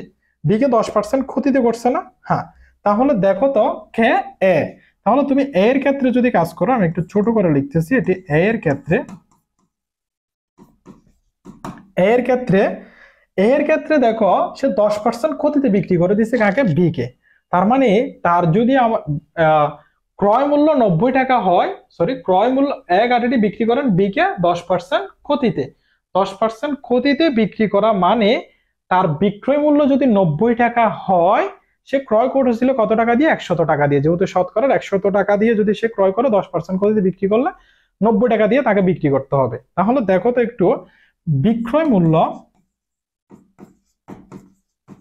এর ক্ষেত্রে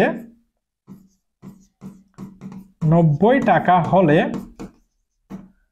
বিক্রয় মূল্য 90 টাকা হলে ক্রয় মূল্য কত ছিল? ক্রয় মূল্য অবশ্যই 100 টাকা, কারণ সে লস খাইছে।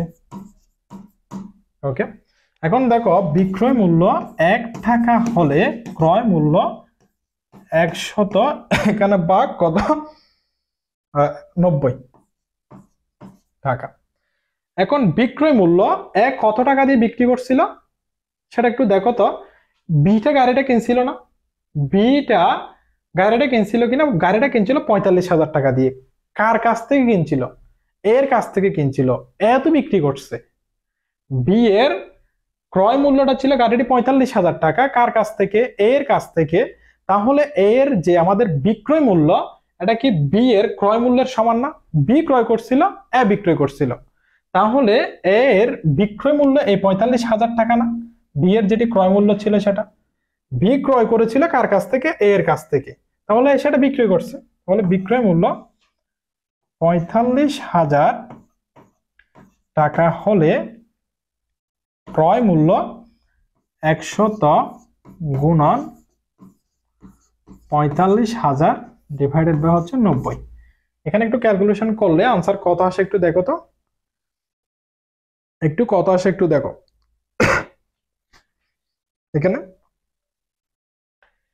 এখানের আনসারটা আমি একটু এইদিকে লিখতেছি। হ্যাঁ, আমি একটু অন্য কালার ইউজ করে লিখতেছি। তাহলে আমার আসতেছে এখানে এ এর বিক্রয় মূল্য 45,000 টাকা হলে তার ক্রয় মূল্য ছিল, এটির আনসার আসতেছে ভাইয়া 50,000 টাকা।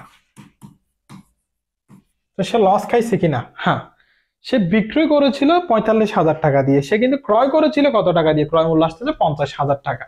তাহলে 50,000 টাকা হচ্ছে তার ক্রয় মূল্য ছিল, এটা বলা হচ্ছে। এরপরে দেখো বার্ষিক মুনাফা 8% থেকে বেড়ে 10% হওয়ায় তিশারায় 4 বছরে 128 টাকা বেড়ে গেল। তিশার মূলধন কত? তিশার কি কত? তিশার মূলধন কত? এক্ষেত্রে আমরা সূত্র কি জানি? আই ইকুয়াল পি এন আর। এখানে আই মানে হচ্ছে কি? আই মানে হচ্ছে আমার মুনাফা। আর এখানে পি মানে কি? পি মানে হচ্ছে আমার মূলধন। আর এখানে এন মানে কি? এন মানে হচ্ছে ভাই আমাদের সময়। আর আর মানে কি? আর মানে হচ্ছে মুনাফার হার।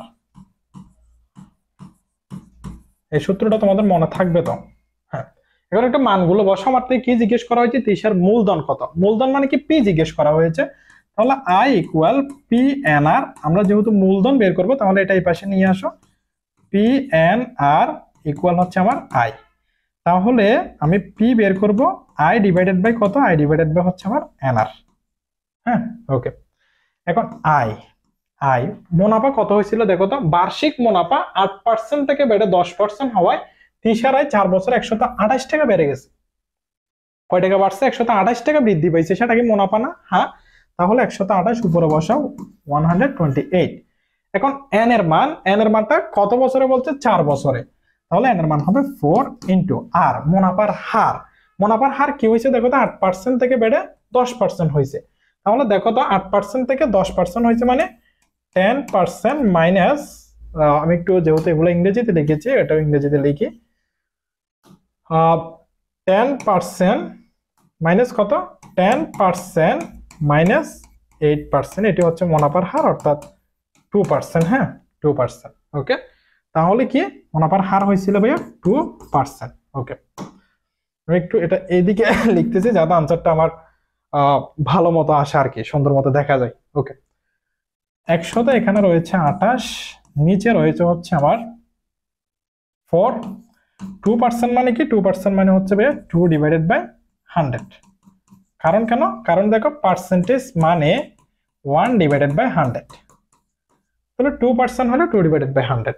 এখন দেখো তো 4, 2 এবং উপরের সংখ্যা, তাহলে আমি যদি একটু এইদিকে লিখি দেখো 128, এই বড় বাক্স চিহ্নটাকে আমি গুণ চিহ্ন করে দিচ্ছি, 100টা নিচের সংখ্যা না? হ্যাঁ, তাহলে এটি উপরে উঠে যাবে, 4 দুগুণ হচ্ছে 8, এটি নিচে নেমে আসবে। তাহলে আমার আনসারটা দাঁড়াচ্ছে এইভাবে, 128 গুণন 100, নিচে আছে হচ্ছে আমার 8 অর্থাৎ 8। তাহলে 128 গুণন 100, সেটাকে যদি তুমি 8 দিয়ে ভাগ করো কত পাচ্ছ, 8 দিয়ে ভাগ করলে পাচ্ছ এটি 8, এটি হচ্ছে 128, এটি হচ্ছে 100, তাহলে পাচ্ছ হচ্ছে 1600।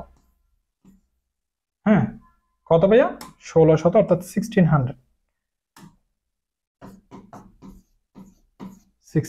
এটি হচ্ছে আমার আনসার। সো এটি কোথায় আছে, এই অপশনে আছে, এই অপশনটা হচ্ছে আমার কারেক্ট আনসার।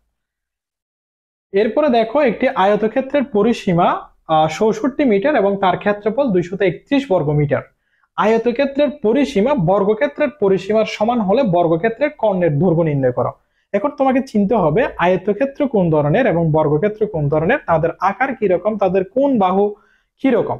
দেখো প্রথমে আমি এটি আয়ত নিচ্ছি, যেহেতু হচ্ছে এখানে আয়তের কথা আগে বলা হচ্ছে, এটি হচ্ছে আয়তের এটি হচ্ছে আমার এ বিন্দু, মনে করো এটি বি বিন্দু, এটি হচ্ছে সি বিন্দু। আচ্ছা, ওই দিক থেকে সাজিয়ে আসি আমি, এটা হচ্ছে ওই দিক থেকে সি বিন্দু, মনে করো এটি হচ্ছে সি বিন্দু, এটি হচ্ছে আমার ডি বিন্দু। এখানে যে এ বি বাহু এবং সি ডি বাহু এই দুইটা হচ্ছে সমান। কি ভাইয়া, এ বি এবং সি ডি বাহু সমান। আর এখানে যে এ ডি বাহু এবং হচ্ছে বিসি বাহু তারা হচ্ছে সমান। কোথায়, আয়ততে। এটি কি বলেছি, এটি হচ্ছে আমার আয়ত। ওকে, এরপর হচ্ছে আমি একটি বর্গ অঙ্কন করতেছি, মনে করো এটি হচ্ছে আমার বর্গ, এটি হচ্ছে আমার এ বিন্দু, বি বিন্দু, সি বিন্দু, এটি হচ্ছে ডি বিন্দু। এখানে প্রত্যেকটি বাহু সমান, এটি এ হলে এটি এ, এটিও এ, এটিও এ। তাহলে বর্গক্ষেত্রের ক্ষেত্রে সব বাহুগুলো সমান, আয়তক্ষেত্রের ক্ষেত্রে ডিসি বাহু এবং এবি বাহু সমান, এডি বাহু এবং বিসি বাহু সমান। হ্যাঁ, এখন তোমাকে বলছো যে একটি আয়তক্ষেত্রের পরিসীমা 64 মিটার। একটা আয়তক্ষেত্রের পরিসীমা কি ভাইয়া, এই যে পরিসীমা মানে হচ্ছে আমার সম্পূর্ণ পরিমাপটা, অর্থাৎ AB plus BC plus CD plus AD, এটি হচ্ছে আমাদের আয়তক্ষেত্রের পরিসীমা কত, 64 মিটার, এবং তার ক্ষেত্রফল হচ্ছে 231 বর্গ মিটার। আচ্ছা, আয়তক্ষেত্রের পরিসীমা বর্গক্ষেত্রের পরিসীমার সমান হলে, এই আয়তক্ষেত্রের যে পরিসীমাটা আছে সেটি বর্গক্ষেত্রের পরিসীমার সমান। তাহলে বর্গক্ষেত্র মানে পরিসীমা বলতে AB plus BC plus CD plus AD, অর্থাৎ এখান থেকে শুরু করে আমার সম্পূর্ণ পরিমাপটা এতটুকু এতটুকু এতটুকু এতটুকু সম্পূর্ণ পরিমাপ করলে কয়টি এ পাচ্ছ দেখো তো, এ থেকে বি একটি এ, প্লাস বি থেকে সি আরেকটি এ, সি থেকে ডি আরেকটি এ, ডি থেকে এ আরেকটি এ। তাহলে কয়টা এ হয়েছে, একটা দুইটা তিনটা চারটা, অর্থাৎ 4 এ। তাহলে বর্গক্ষেত্রের পরিসীমা 4 একই না? হ্যাঁ। এরপর বলছে বর্গক্ষেত্রের পরিসীমার সমান হলে কার পরিসীমা, আয়তক্ষেত্রের পরিসীমা। আয়তক্ষেত্রের পরিসীমা তোমার কত আছে, 64।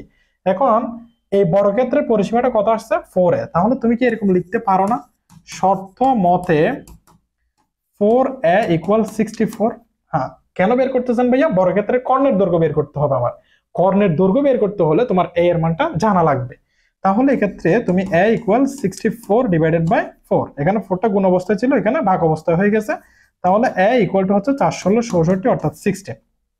তাহলে এখানে এই যে বর্গক্ষেত্রের প্রতি বাহুর দৈর্ঘ্য আসতেছে তোমার 16, এখানেও এর মান 16, এখানেও এর মান 16, এখানেও এর মান 16, এখানেও হচ্ছে তোমার এর মান 16।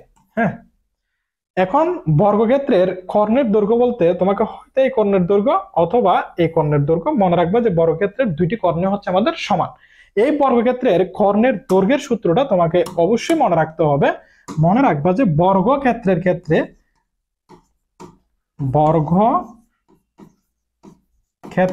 ক্ষেত্রে কর্ণের দৈর্ঘ্য বর্গমূল 2 গুণন বাহু, বর্গমূল 2 গুণন বাহু। তাহলে তুমি বর্গমূল 2টা রেখেছ, এখন একটি বাহুর মান কত পেয়েছো? 16। তাহলে এটা হচ্ছে আমার 16। এখন আনসারটা কি হিসেবে আছে? আনসারটা আছে হচ্ছে বর্গমূলটা হচ্ছে আমার এদিকে, সো গুণ অবস্থায় তুমি লিখতে পারবা এখানে 16 গুণন স্কয়ার রুট 2। তাহলে এটি কোথায় আছে? এটি হচ্ছে 16, এখানে হচ্ছে আমাদের বর্গমূল 2 মিটার। এটা হচ্ছে এ অপশন আছে, সো এই অপশনটা হচ্ছে আমার কারেক্ট আনসার। হ্যাঁ, দেখো এখানে যে প্রশ্নটি রয়েছে, একটি সমকোণী ত্রিভুজের অতিভুজের দৈর্ঘ্য 15 সেন্টিমিটার ও অপর বাহুদ্বয়ের দৈর্ঘ্যের অন্তর 3 সেন্টিমিটার, ওই বাহুদ্বয়ের দৈর্ঘ্য নির্ণয় করো। এখানে যে ত্রিভুজের কথা বলা হয়েছে সেই ত্রিভুজটি হচ্ছে সমকোণী ত্রিভুজ। তোমাকে প্রথমে জানতে হবে সমকোণী ত্রিভুজ কিভাবে অঙ্কন করা হয়। দেখো, সমকোণী ত্রিভুজ, যে ত্রিভুজের একটি কোণ সমকোণ তাকে সমকোণী ত্রিভুজ বলা হয়। হ্যাঁ, তাহলে দেখো এটি হচ্ছে আমার একটি ত্রিভুজ, আমি বলতেছি হচ্ছে এই যে কোণটা রয়েছে এই কোণটা হচ্ছে আমার সমকোণ। আমি এটাকে নাম দিলাম এ বিন্দু, এটাকে নাম দিলাম বি বিন্দু, এটাকে নাম দিলাম সি বিন্দু। এই কোণটার পরিমাণ হচ্ছে বলতেছি 90 ডিগ্রি অর্থাৎ সমকোণ। আর সমকোণের যে বিপরীত বাহু অর্থাৎ সমকোণটা যার সাথে লাগানো নাই, যে বাহুর সাথে সমকোণটা লাগানো নাই সেই বাহুটাকে বলা হয় অতিভুজ। সেই বাহুটাকে কি বলা হয় ভাইয়া? অতিভুজ। এরপরে তুমি বিসি কে তুমি বলতে পারো হচ্ছে ভূমি, আর এবি কে বলতে পারো হচ্ছে ভাইয়া লম্ব। ওকে, এরপরে দেখো একটি সমকোণী ত্রিভুজের অতিভুজের দৈর্ঘ্য 15 সেন্টিমিটার, তার মানে যে এসি বাহুটা রয়েছে এই এসি বাহুটার পরিমাণ আমার দেওয়া আছে 15 সেন্টিমিটার। ওকে, এরপরে বলা হচ্ছে ও অপর বাহুদ্বয়ের দৈর্ঘ্যের অন্তর 3 সেন্টিমিটার, মানে এখানে যে বিসি বাহু এবং এসি বাহু তাদের যে অন্তর, তাদের অন্তর বলা হচ্ছে 3 সেন্টিমিটার। এখন তুমি যদি এ বি এর পরিমাণটাকে মনে করো এখানে x+3 নিচ্ছ, আর এখানে বিসি এর পরিমাণটাকে তুমি নিচ্ছ হচ্ছে ভাইয়া এক্স। এখন যদি তুমি পার্থক্য বের করো, পার্থক্য মানে অন্তর, বড় থেকে ছোটটা বাদ দিতে হবে, অর্থাৎ মনে করো হচ্ছে x+3টা বড়, এরপর হচ্ছে এক্সটা হচ্ছে ছোট। এমনিও তো ছোট হবে, x+3টা বড় এবং এক্সটা ছোট। তাহলে পজিটিভ এক্স নেগেটিভ এক্স বাদ দিছো, তাহলে আর থাকে কত ভাইয়া? 3। তাহলে এই 3টা কি আমার অন্তর না? হ্যাঁ, তাহলে অন্তর 3 সেন্টিমিটার এসেছে। আমি লম্বের মান নিয়েছি x+3, ভূমির মান নিয়েছি এক্স। এখন প্রশ্ন হচ্ছে ভাইয়া আমি কি ভূমির মান x+3 এবং লম্বের মান কি এক্স নিতে পারবো? হ্যাঁ, তোমার ইচ্ছা অনুযায়ী তুমি নিতে পারবো, অন্তরটা আমার 3 আসলে হচ্ছে। এখন যদি ভাইয়া বলতো দৈর্ঘ্যের অন্তর 5 সেন্টিমিটার, তখন তুমি এখানে লিখতে x+5 মাইনাস এক্স, তখন তুমি লম্বকে x+5 ধরে নিতা, ভূমিকে তুমি এক্স ধরে নিতে। অর্থাৎ যত বলা হবে পার্থক্য অথবা অন্তর তুমি তত যোগ করবা। হ্যাঁ, ওই বাহুদ্বয়ের দৈর্ঘ্য নির্ণয় করো। আচ্ছা, তোমাকে একবার x+3 নির্ণয় করতে হবে, আরেকবার x নির্ণয় করতে হবে। যদি আমি x পাই তাহলে x+3টা নির্ণয় করতে পারবো।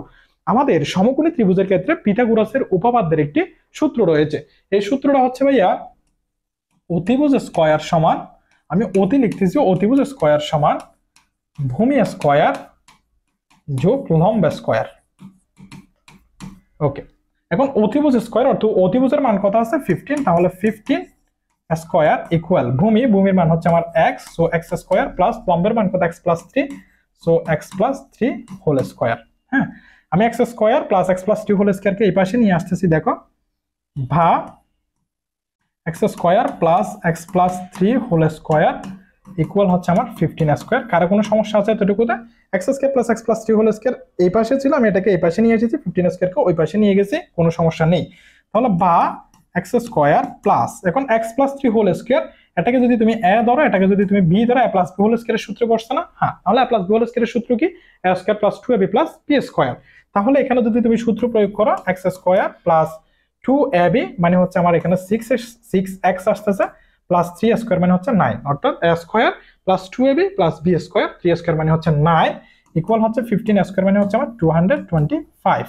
ওকে, এখন দেখো তো এখানে x স্কয়ার এখানে x স্কয়ার, তাহলে দুইটা x স্কয়ার হয়ে গেছে, তাহলে 2x square plus 6x plus 9 225 কে এই পাশে নিয়ে আসলে মাইনাস 225, তাহলে এই পাশে আর কিছু নাই 0, বা 2x স্কয়ার প্লাস 6x এখানে প্লাস 9 এখানে হচ্ছে মাইনাস 225, তাহলে আর থাকে হচ্ছে আমার প্লাস সরি মাইনাস যুক্ত থাকবে না, এখানে মাইনাস ওয়ালার মানটা বড়, তাহলে থাকে এখানে মাইনাস 216 ইকুয়াল কত 0। এখন তুমি দেখো তো 2x square plus 6x minus 216, এখানে প্রত্যেকটি জায়গায় হচ্ছে 2 দ্বারা ভাগ যায় কিনা, হ্যাঁ 2 দ্বারা ভাগ যায়, যদি তুমি 2 দ্বারা ভাগ দাও এখানে পাচ্ছ x square plus 3x minus 108 equal 0।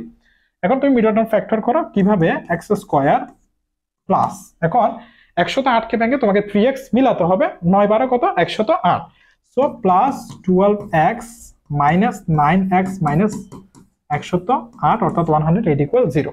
এখন দেখো তো, বা এই দুই জায়গা থেকে তুমি x কমন নিতে পারো, x কমন নিলে আর থাকে হচ্ছে x প্লাস 12 মাইনাস এখান থেকে যদি তুমি 9 কমন নাও এই দুই জায়গা থেকে আর থাকে হচ্ছে ভাইয়া x প্লাস 12 ইকুয়াল কত 0।